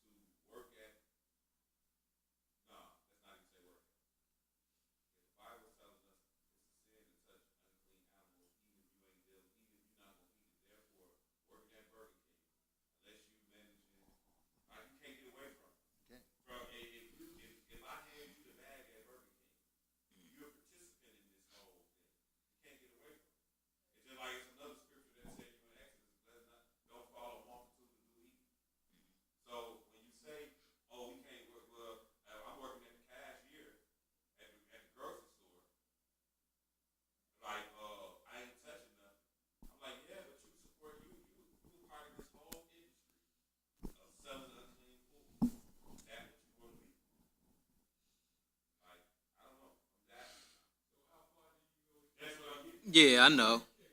It say touch though. Yeah. He got a point there.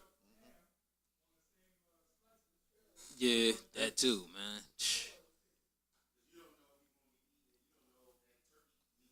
Say you're gonna eat your defiled bread amongst the Gentiles, right? Yeah.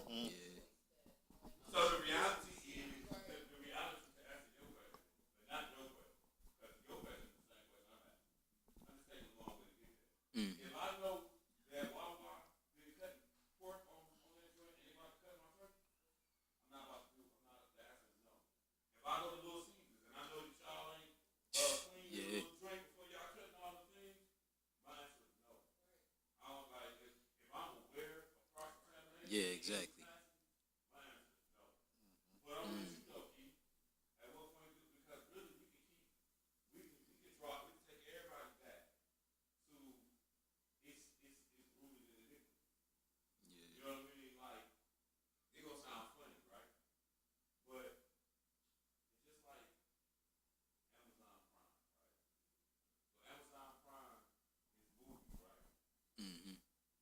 But some of these movies is straight up wicked, right? Right.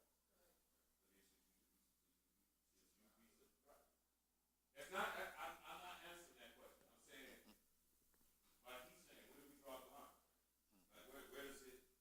And personally, I draw the line at my own personal position. That's all I can say. So when I was working at the restaurant, when nobody telling me it was sin to work there, and I wouldn't touch it. I mean, I wouldn't eat nothing. I'm touching everything. I personally got convicted and was like, I can't do this no more. So I'm saying, where do we draw the line? Because, like, I mean, working at the grocery store is just as bad as, or Wawa, you said, it's just as bad as you working at McDonald's back there cooking to a degree. So where do we draw the line? Well, God is the judge.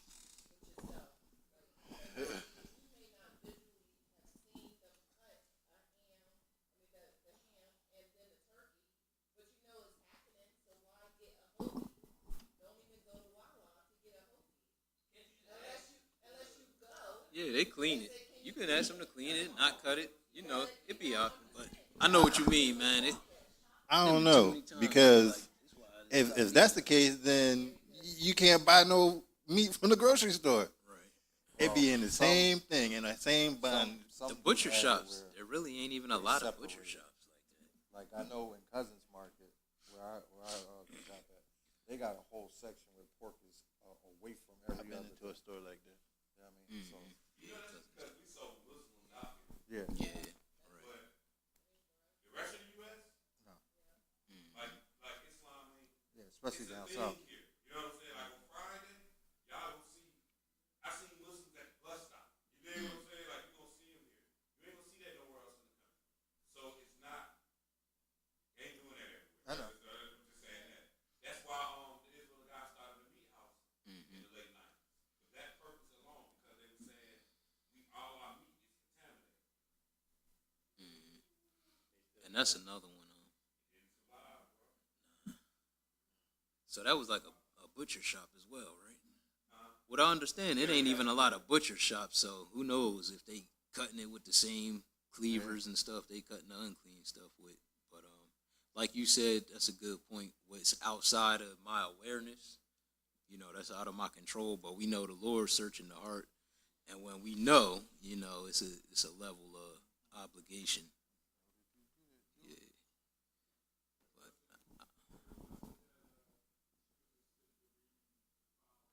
Yeah. Yeah. Yeah. Yeah, we was talking about it.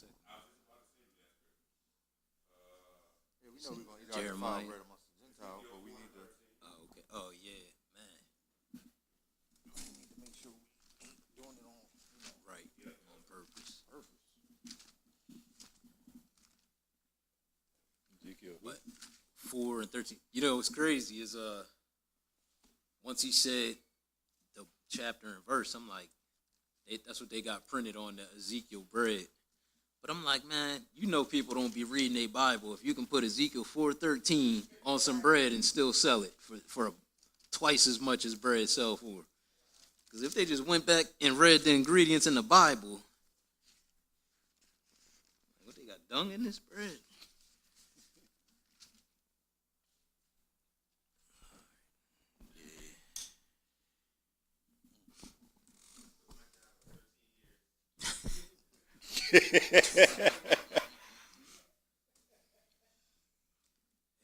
Just go to a different department.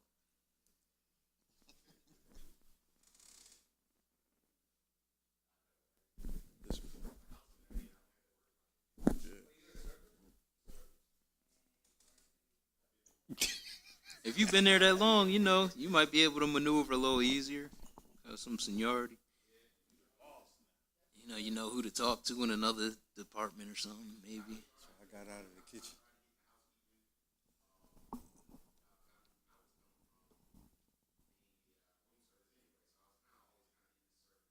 Got you.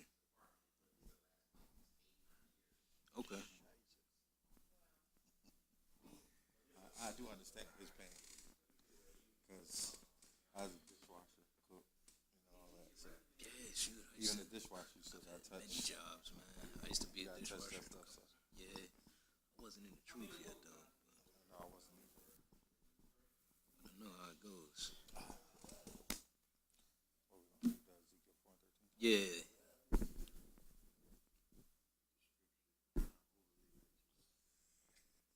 Not if the Lord say nothing. I mean, when you don't know, like, where to stop at. Right.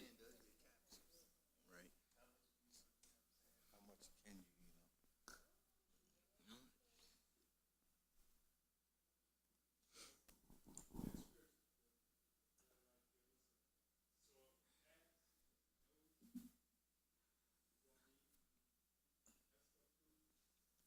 I'm sorry.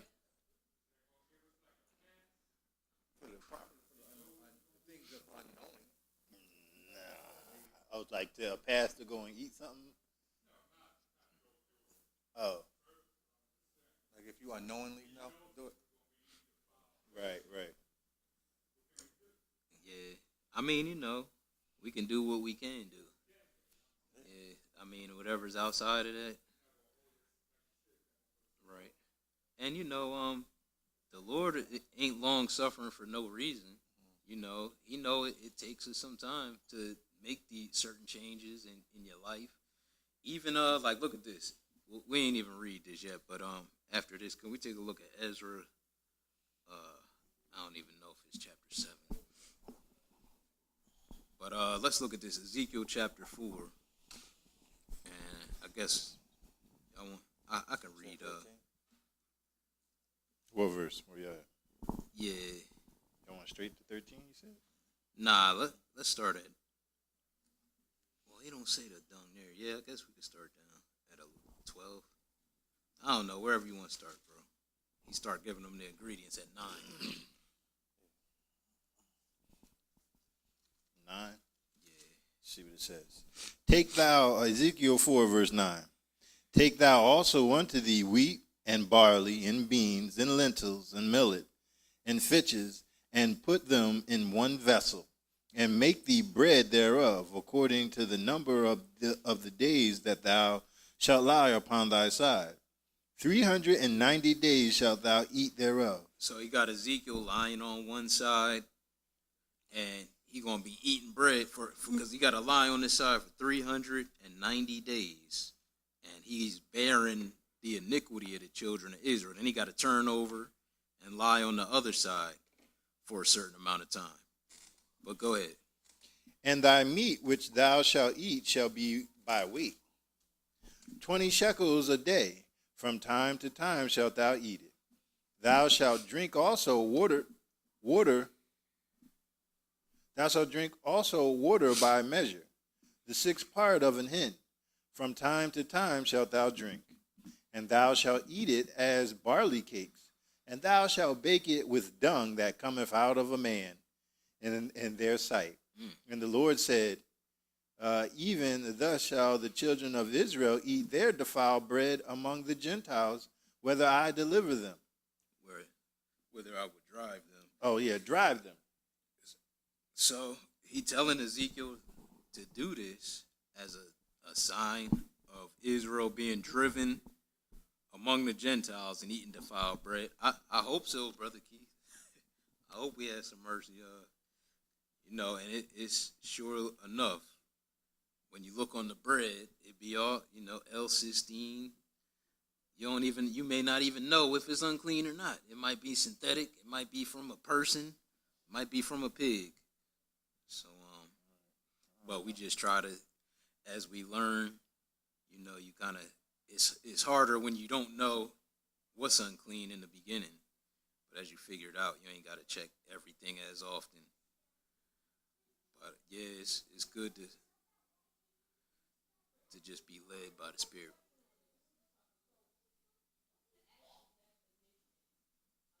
Carcass, I know. It's from a carcass.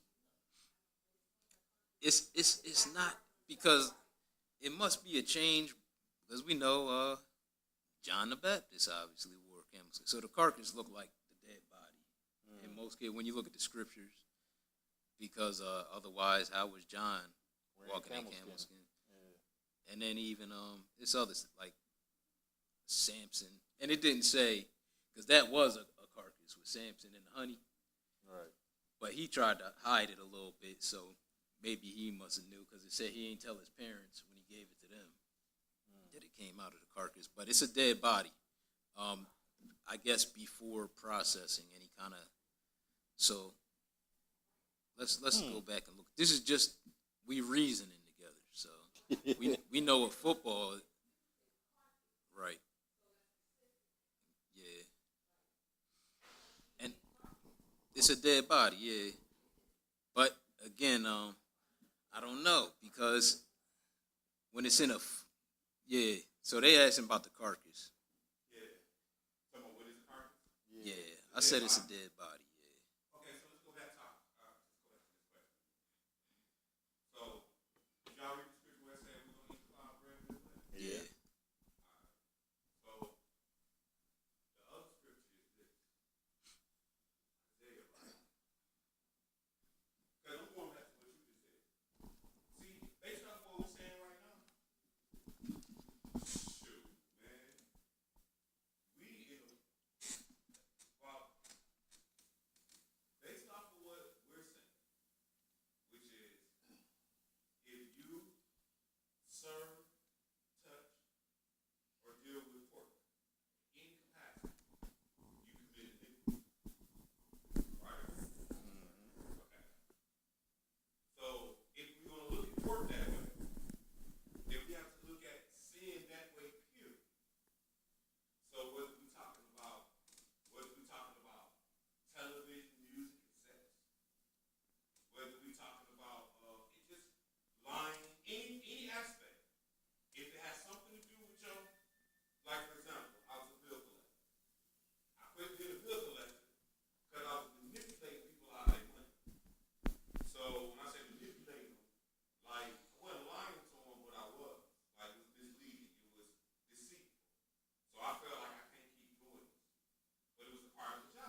I mean, not necessarily, because he said when you touch it, you're guilty. He ain't say if you live on the earth per se. It said, the land shall be utterly empty, utterly spoiled, for the Lord has spoken his word. The earth mourneth and fadeth away. The world language fadeth away. All the people of the earth do language. The earth also is defiled under the inhabitants thereof. Because they have transgressed the law, changed the ordinance, broken the everlasting covenant. Yeah. It said that the earth is defiled, and the inhabitants thereof are defiled, including us.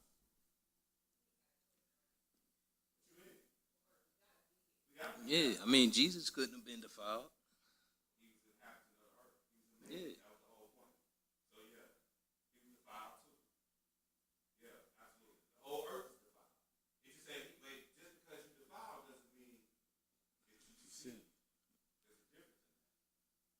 So, for example, going back to the Leviticus scripture, right? Let's go back to Leviticus chapter 5.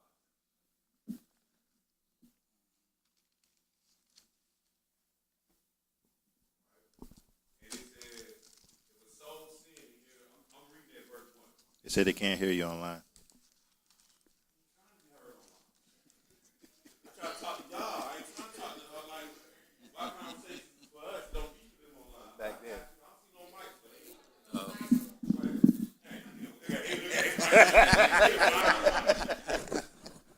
mic check. All right, so now we're in Leviticus chapter 5. It says, and if a soul sin and hear the voice of swearing, and is a witness, whether he have seen or know of it, if he do not utter it, then he should bear his iniquity. And if a soul touch any unclean thing, whether it be the carcass of an unclean beast, or the carcass of an unclean cattle, or the carcass of an unclean creeper thing, and if it be hidden from him, he also shall be unclean and guilty. Now, so it say he should be guilty if he touch it. So are we saying that him being guilty is sin? That he's breaking the law? So let's go look at the actual law, and then we're gonna get a better idea of it. Go ahead, what you gonna say?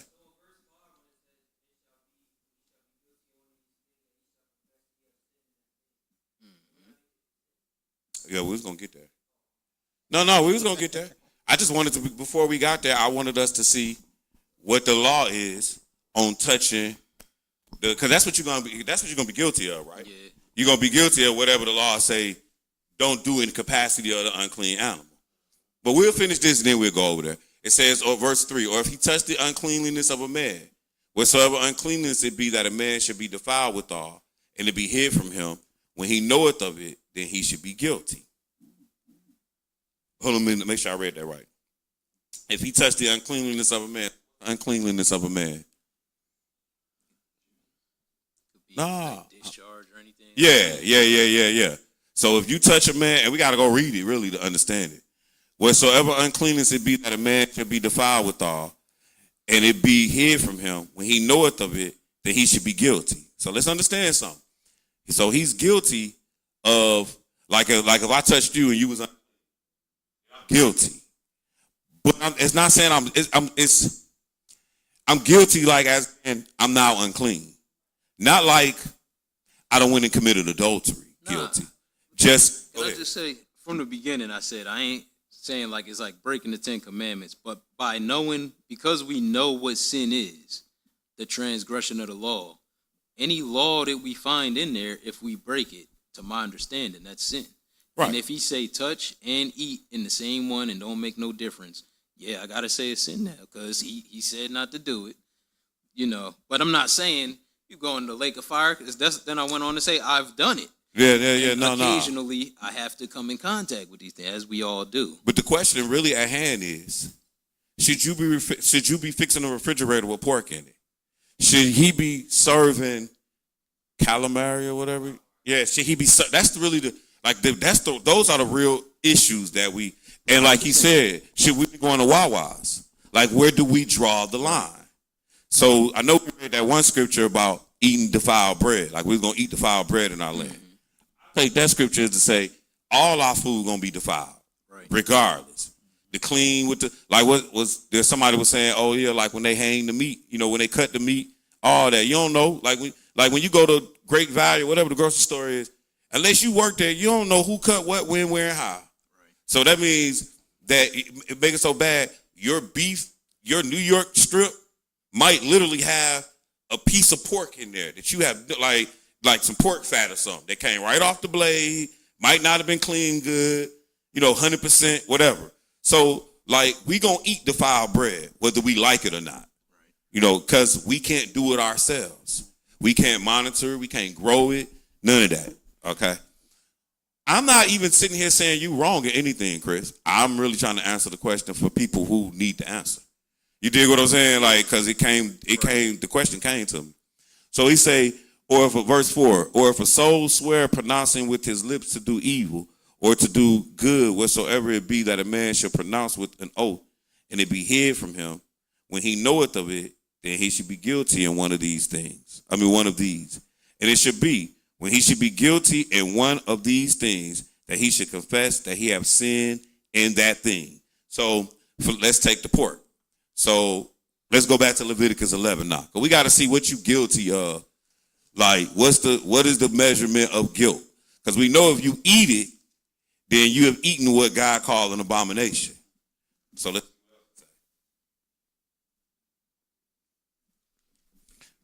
So we had Leviticus 11. And I'm going to run through a little bit of it. And the Lord spake unto Moses and unto Aaron, saying unto them, speaking to the children of Israel, saying, these are the beasts which ye should not eat among all the beasts that are on the earth. Whatsoever part of the hoof and the cloven foot and cheweth the cud among the beasts ye should not eat. Nevertheless, ye should not eat of them that chew the cud, or of them that divide the hoof, as the camel, because he cheweth the cud, but divideth not the hoof, he is unclean unto you. And the coney, because he cheweth the cud, but divideth not the hoof, he is unclean unto you. And the hare, because he cheweth the cud, but divideth not the hoof, he is unclean unto you. And the swine, though he divideth the hoof and be cloven footed, yet cheweth not the cud, he is unclean unto you. Of their flesh ye should not eat, of their carcass ye should not touch, they are unclean unto you. All right, so before we keep going, we're going to keep going, though. So when he say of their carcass and of their flesh, so that encompasses them, period, right? That was the next question. Well, because it says flesh and carcass. Right. So there's no way we get around that part, right? Indeed. Meaning the carcass would be the body, but dang, they flesh is they meat. Right. So that means you ain't supposed to touch none of it.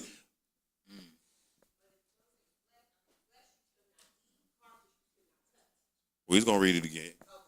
That's all I want to say is it just says Okay. flesh you should not eat, carcass you should not touch. Right, As right. carcass and flesh are the same. Okay, he used them in different. The carcass is the body. The flesh is the meat. The flesh is the meat. Right.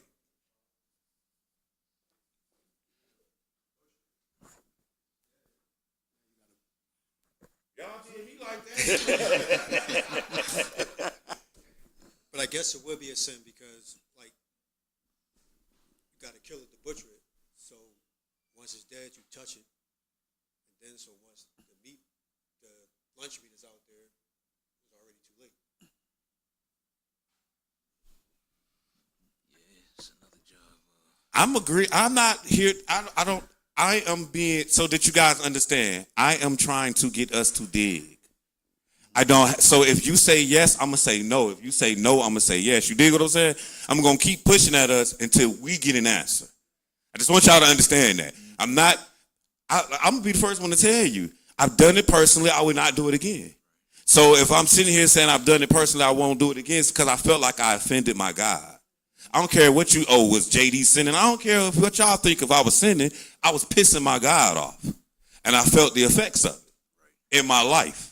So I already got my answer. The answer is me and ain't nobody in my house working at none of these restaurants that's pushing pork. You get what I'm saying? Like, meaning when I say pushing pork, like, I might not know. Like, now Sean might get a job at Raising Cane. I don't know that they sell pork. When I find out, bro, you got to get another one. You know what I'm saying? Like that. So I'm saying, but that's just my own personal conviction. You see? So anyway, but I'm saying my conviction based off the fact that I lived it. And you'll have that too if you don't already. You know what I'm saying? Where you're going to go through something and be like, man, I don't care what you tell me, what you read me. I won't do it. I won't do that. And then the scriptures say that the scripture tell you that if something is sin to you, then it's sin unto you. Mm-hmm. So again, I'm not here to support one way or another. I'm here to give an answer. And like what Brother Keith said, where do we draw the line? Because because you have to draw the line for everything.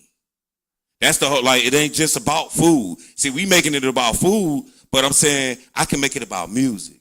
I can make it about television. I can make it about your friend group. I can make it about your family. Like, your cousin is a fornicator. Now, you stop hanging with him? You see what I'm saying? Like, so at some point, and I can read to you that all these things we are supposed to cut out. So I'm saying at some point, are we drawing the line?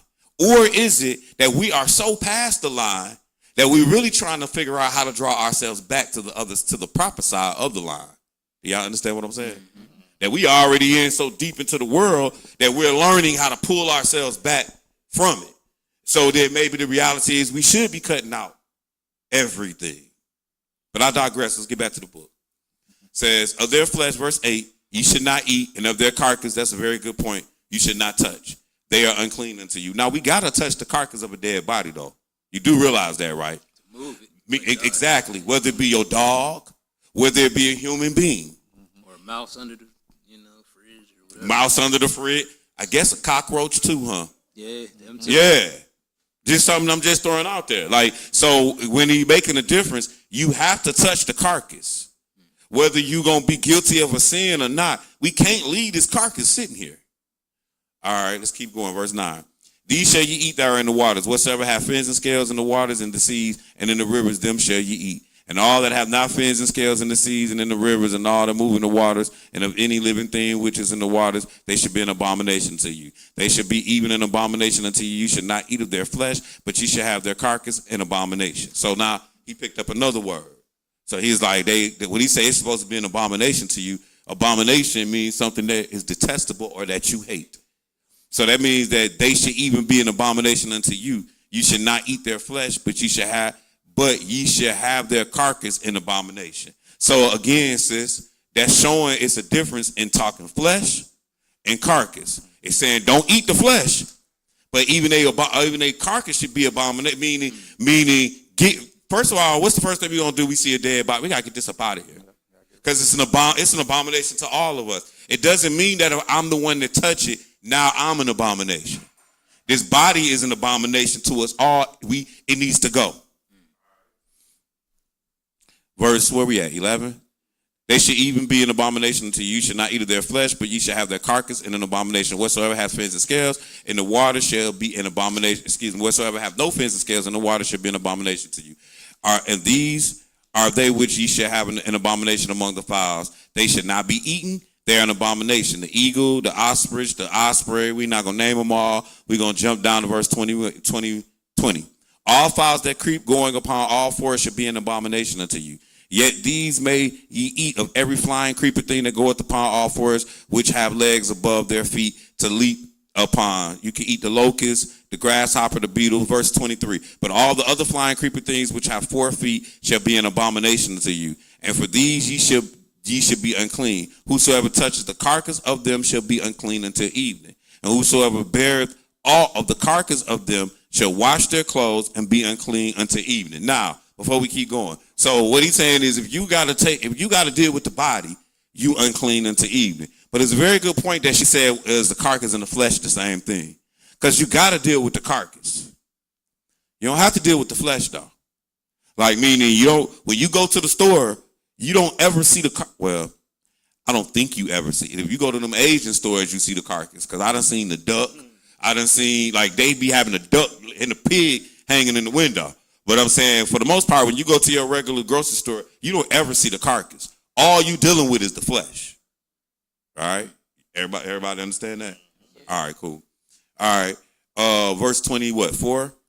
And of these shall be unclean, and whosoever touches the carcass of them shall be unclean until evening. And whosoever beareth all of the carcass of them shall wash his clothes and be unclean until evening. The carcass of every beast which divideth the hoof and is not cloven-footed nor cheweth the cud are unclean unto you.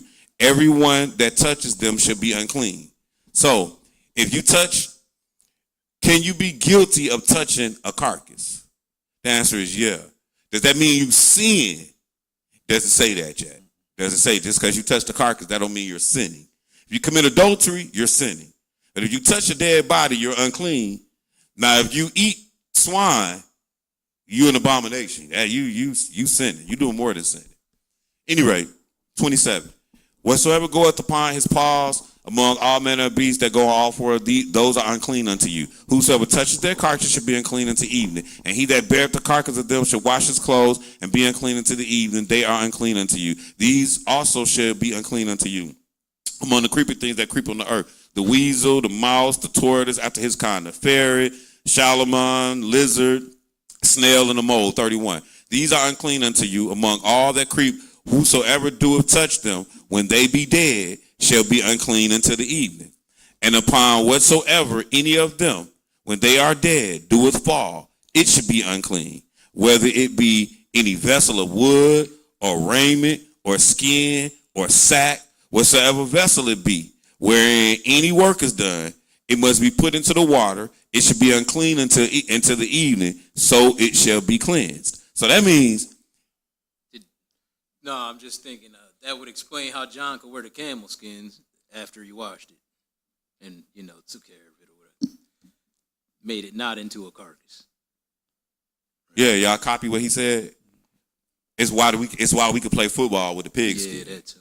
You know what I'm saying? And it's not us being defiled because it's not a carcass anymore, right?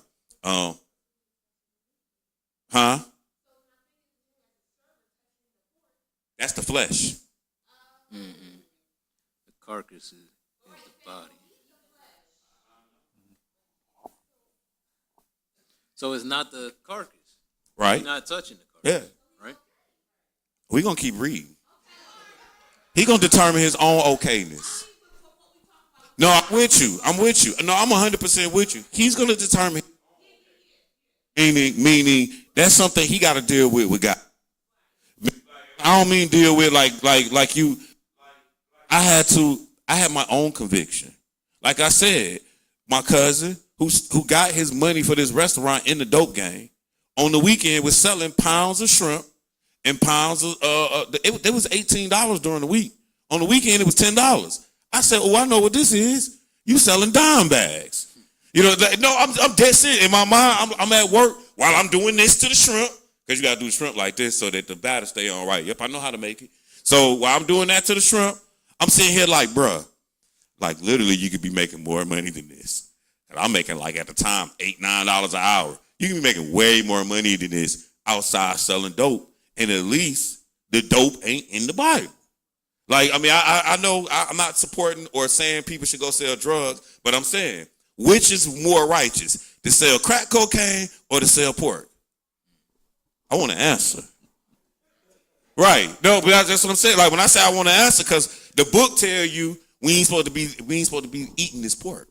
So then it don't tell you ain't supposed to be smoking crack. Now common sense might tell you that, but you know what I'm saying, at the end of the day, the law is there and is defined. So I felt the iniquity in it within my own soul. You got to answer your own question. You know what I'm saying? Like, I don't know what you do at work. Cooking it, serving it, cleaning it. I was doing everything. I just couldn't do it no more. Like, I didn't like the way my clothes smell. I wore the shirt the other day and was like, it say home. What it say? The home of the pork belly washers or something on the shirt. Dang, and I was looking at the shirt like, bruh, even this is my family restaurant. Like, dang, bro, even this shirt is an abomination, man. Like, yeah, like it's on the back too. Like catfish, shrimp. Like I'm just a walking billboard for an abomination. I know you ain't walk out the door with that. I wore that shirt that whole day, bro. I won't wear it no more. That was like my official retirement of the shirt. Gotcha. I promise you, if the shirt is red and white, I promise you, yes, I did. I'll keep it 100 with you. You know what I'm saying? Like, God be my judge, right now, Sean? I just say that because, last night, only God can judge you, right? Nobody else. All right, anyway, verse 32. And upon whatsoever any of them, when they are dead, do a fall, it should be unclean, whether it be any vessel of wood, raiment, skin, sack, whatsoever vessel it be, wherein any work is done. It must be put into the water. It should be unclean until the evening, so it shall be cleansed. So that means, like you were saying about the camel skin, like once you turned it into this other material, done cleaned it, this is no longer a carcass or flesh. It is a material that you now wear. I had that question too, bro. Like, how can he be such a righteous man walking around here with a camel shirt on? Right. Verse 33. And the earthen vessel wherein any of them fall, whatsoever it shall be unclean, and ye shall break it. Of all meat which shall be eaten, that on which such water cometh shall be unclean. And all drink that may be drunk, and every such vessel shall be unclean. So, when you at work, bro, and you got the pork and the, well, I don't know if you do this, but you know how they had a tray on that joint? Yeah, you know what I'm saying? It's all on there. Everything on there unclean. So that means when y'all go out to your restaurant and they bring you your food and they got somebody else's food on the other joint, you supposed to be the butthole and be like, I need you to take that back. You know what I'm saying? But it didn't. I don't even need to touch the say. So you might want to tell them before you go out and eat. Like, when you bring my stuff out here, don't bring it with nobody. Hey, I be using food allergies. I ain't gonna lie to you. I'm not finna sit here, because here's why I'm not gonna sit here and try to explain my religion to you most time. Because you'll be shiesty and go back there and do like my uncle did and act like you done did something when you really didn't. No, we gonna make sure you do this. So I'm gonna tell you so we can get a lawsuit at the end of the day. Yo, we got allergies. We don't even need it to cross-contaminate. But that's just me being me. You can tell them what you want to tell them. Yeah, but if your food come back and it's been cross-contaminated, it's unclean. You ain't supposed to eat it. All right? Let's keep reading. And at verse 34, of all meat which may be eaten, that on which such water cometh shall be unclean. And all drink that may be drunk, and every such vessel shall be unclean. And everything whereupon any part of the carcass falleth shall be unclean. So that means, now when they say the carcass fall, that means when that dead body fall, not just when you threw a slab of ribs into a tray. That's not the carcass, that's the flesh. All right. So then he says, whether it be oven or range or pots, they shall be broken down, for they are unclean and shall be unclean unto you. So he's saying if this joint fall on the oven, range, or pot. Now he ain't talking about if you cook it, because you ain't supposed to cook it. Right. You understand? So that means if that rat died on your pots, or right. Like, not like, oh, we could put the carcass of a camel in the oven. Like, let's not confuse what's being said. Let's make sure we read with understanding. Verse 36. Nevertheless, a fountain of pit wherein there is plenty of water shall be clean, but that which touches their carcass shall be unclean. So what it's saying is, if a dead body touches a whole big lake, that whole lake ain't defiled. That's what it's saying. It depends, because that's what it says. Nevertheless, a fountain or pit wherein there is plenty of water shall be clean, but that which touches their carcass shall be unclean. So whatever touch that carcass in that water, whether it was some other fish, whether it was some grass nearby, whatever the case is, it's unclean. And if any part of their carcass fall upon any sowing seed which is to be sown, it shall be clean.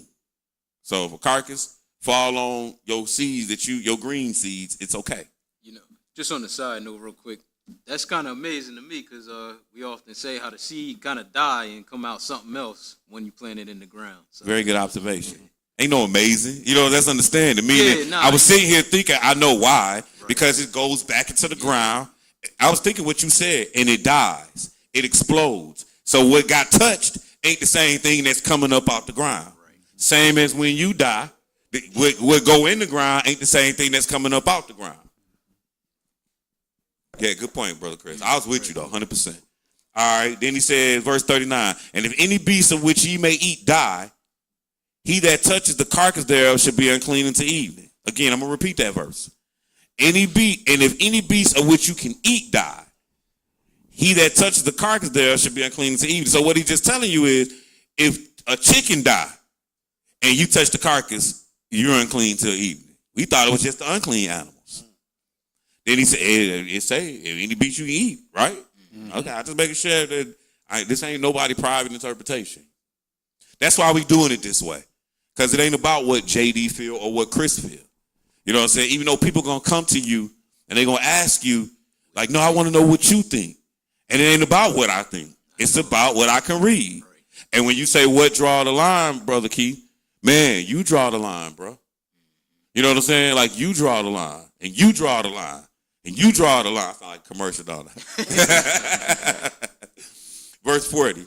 And he that eateth of the carcass of it shall wash his clothes, and be unclean until the evening. He also that beareth the carcass of it shall wash his clothes, and be unclean until evening. And every creeping thing that creepeth upon the earth shall be an abomination. It shall not be eaten. Whatsoever goeth upon the belly, whatsoever goeth upon all four, whatsoever have more feet among all creeping things that creep upon the earth, them shall ye not eat, for they are an abomination. Ye should not make yourselves abominable with any creeping thing that creepeth, neither shall ye make yourselves unclean with them, that ye should not be defiled thereby. Somebody said it earlier, that I think Sister Tiff said it. One is not a choice. You're on the earth, you're unclean, it's not a choice. These are choices. Verse 44, for I am the Lord your God. You should therefore sanctify yourselves. Like, that's the key of what you're doing. Like, understand what the motive is. You're sanctifying yourself. When you say you're not eating pork, when you say you're not touching it, when you say you're not going to work a job or are going, you're sanctifying yourself. And you should be holy, for I'm holy. Neither shall you defile yourselves with any manner of creepy thing that creepeth upon the earth. For I am the Lord that bringeth you up out of the land of Egypt to be your God. You should therefore be holy, for I am holy. This is the law to make a difference between the unclean, what can be. So going back to that Leviticus, right? So when you touch the carcass of a dead body, you guilty of what? Or even the flesh. You're just guilty of touching it, and you unclean until the time appointed, right? Am I wrong? Yeah, you unclean. I'm just saying, look, breaking the law is sin. Yes. So it's sin, but it ain't the worst kind of sin. It's sin that we all kind of have to deal with because the world is unclean. But I'm not going to say it's not sin because he said not to do it, and that's what makes it sin if you do it, by definition. But yeah, I'm fully on board. The original question I thought was like, is it sin? Yes, that was the question. Is it sin? So where to draw the line, that could be a whole, process to figure out, because like you said, we each got to do that. But when it says that you're guilty, and I'm going back to here, when it's saying that you're guilty, he should be unclean and guilty. If he touches the unclean man, whatsoever unclean it be, when we know of it, he should be guilty. And the soul that swear, whatever, he should be guilty. And he should be guilty of one of these, then he should confess that he have sinned. So I guess the sin is you consciously or knowingly touching the flesh or the carcass. That's what a sin would be. Or that's what you would be guilty of. I don't know if that answers the question. You know what I'm saying? Meaning, so should you work at McDonald's if you serving God? Are you sinning by working at McDonald's, handing over that bacon double cheeseburger? Is that sin? Say that now, sis? I think somebody got to do it. Right. Yeah, that's true. But then somebody got to, because what you saying, we got to get rid of this body. We got to put it in the ground. We got to do something with it. We ain't got to eat the pork, though. Right. So, well, I'm going to tell you the scripture that I use. And then I have nothing left to answer of it. But I just say let everybody be fully persuaded in their own mind. Huh? Yep. I'm at that's really where my answer is. Nor do you gotta have a job to sell pork. Like that's meaning you got a job, that's the job you gotta have is to sell pork. That's what you gotta do. But anyway, I mean, I'm not look, man. I'm just bringing the scriptures out because people watching. That's why, because other people listening. So Exodus 23, thou shalt not, verse 1, thou shalt not raise a false report, put not thy hand with the wicked to be an unrighteous witness. Thou shalt not follow a multitude to do evil, neither shalt thou speak in the cause of decline after many to twist judgment. Neither shalt thou countenance a poor man in his cause. If thou meet Uh-oh, I think I got the wrong place. I'm looking for it. Say, thou shalt not follow a multitude to do evil. I think that's 22. Or maybe 21. I don't know. But that's my answer to that, if I can find the scripture. 23 and verse 2. Thank you. Yes, sir. He says, oh, thou shalt not follow a multitude to do evil. Right. So, like, when you start talking about a multitude, we talking about what everybody doing. It's like, just like eating pork is evil. So, I think to the brother who asked me the question, should he be working at the meat house cutting the pork? I'm gonna say this. I stopped for a reason. So I'm gonna let you have your own convictions, but I stopped for a reason. That's what I'm gonna say to you too. You know what I'm saying? And just like when Brother Keith said, where do we draw the line at Wawa's? Like, you might eat at Wawa's and it just be this one, because all the rest of them be abominable to you. Like, really, at the end of the day, everybody got to be persuaded. Yeah. You know what I mean? Like, should Chris not go and work on somebody's refrigerator? I don't even know if you be doing that no more. But I'm just saying, because it got pork in it. I'm sitting here thinking about it as we talking about it. Like, man, I need to start. Are you gonna ask them that though when you about to get to their crib? Are you gonna be like, you got pork in your refrigerator? Nah, because I usually don't have to touch it. It just be sometimes they like real old or disabled. You know what I'm saying? And they be having stuff in there and they can't physically do it. Yeah. But it's, it might be once, twice a year. But then sometimes they stuff thaw out. I don't know what this water is everywhere that done leaked out. You know what I'm saying? Combination Stinking, of all. so Pork juice. Could very well be the main thing with them, man, be seafood in people's freezers. Yeah. You know what I'm saying? And when that thawed out, it stinks. I mean, but I'm saying You just be serving no cooking? over in my head, man.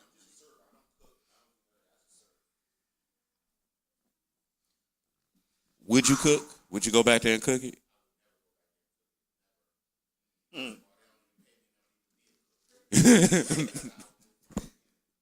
He said the money ain't right. So they're paying $100 for you to go back there and cook. You think twice about it? Yes, you would. $100 for a week, bruh. Just 1 week worth of cooking pork. You ain't got to eat it, and you can put on the gloves.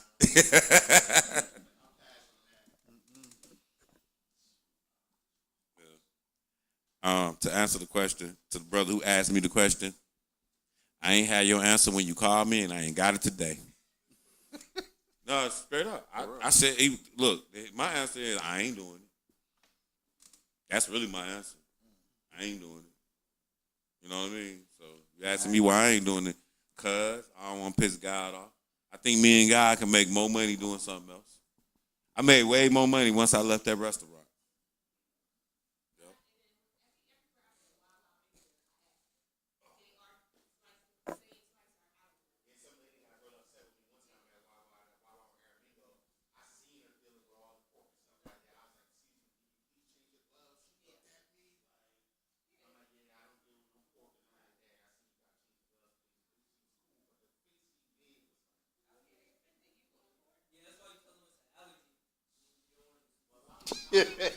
For real.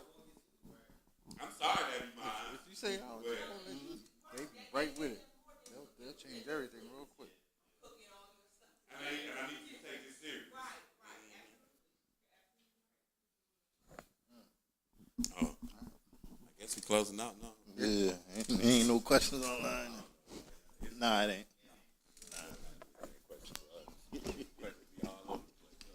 Unless it's a marriage question. That's Man, I was just about to say this. that's the only one. How many wives, man? That's the only one. You get them a lot. I got you. All right. Our Father which art in heaven, hallowed be thy name. Hallowed be thy name. Thy kingdom come. Thy kingdom come. Thy will be done in earth Thy will be done on earth as it is in heaven. Give us this day our daily bread. And forgive us our debts as we forgive our debtors. And lead us not into temptation, but deliver us from evil. For thine is the kingdom, and the power, and the glory forever. In Jesus' mighty name we pray. Amen.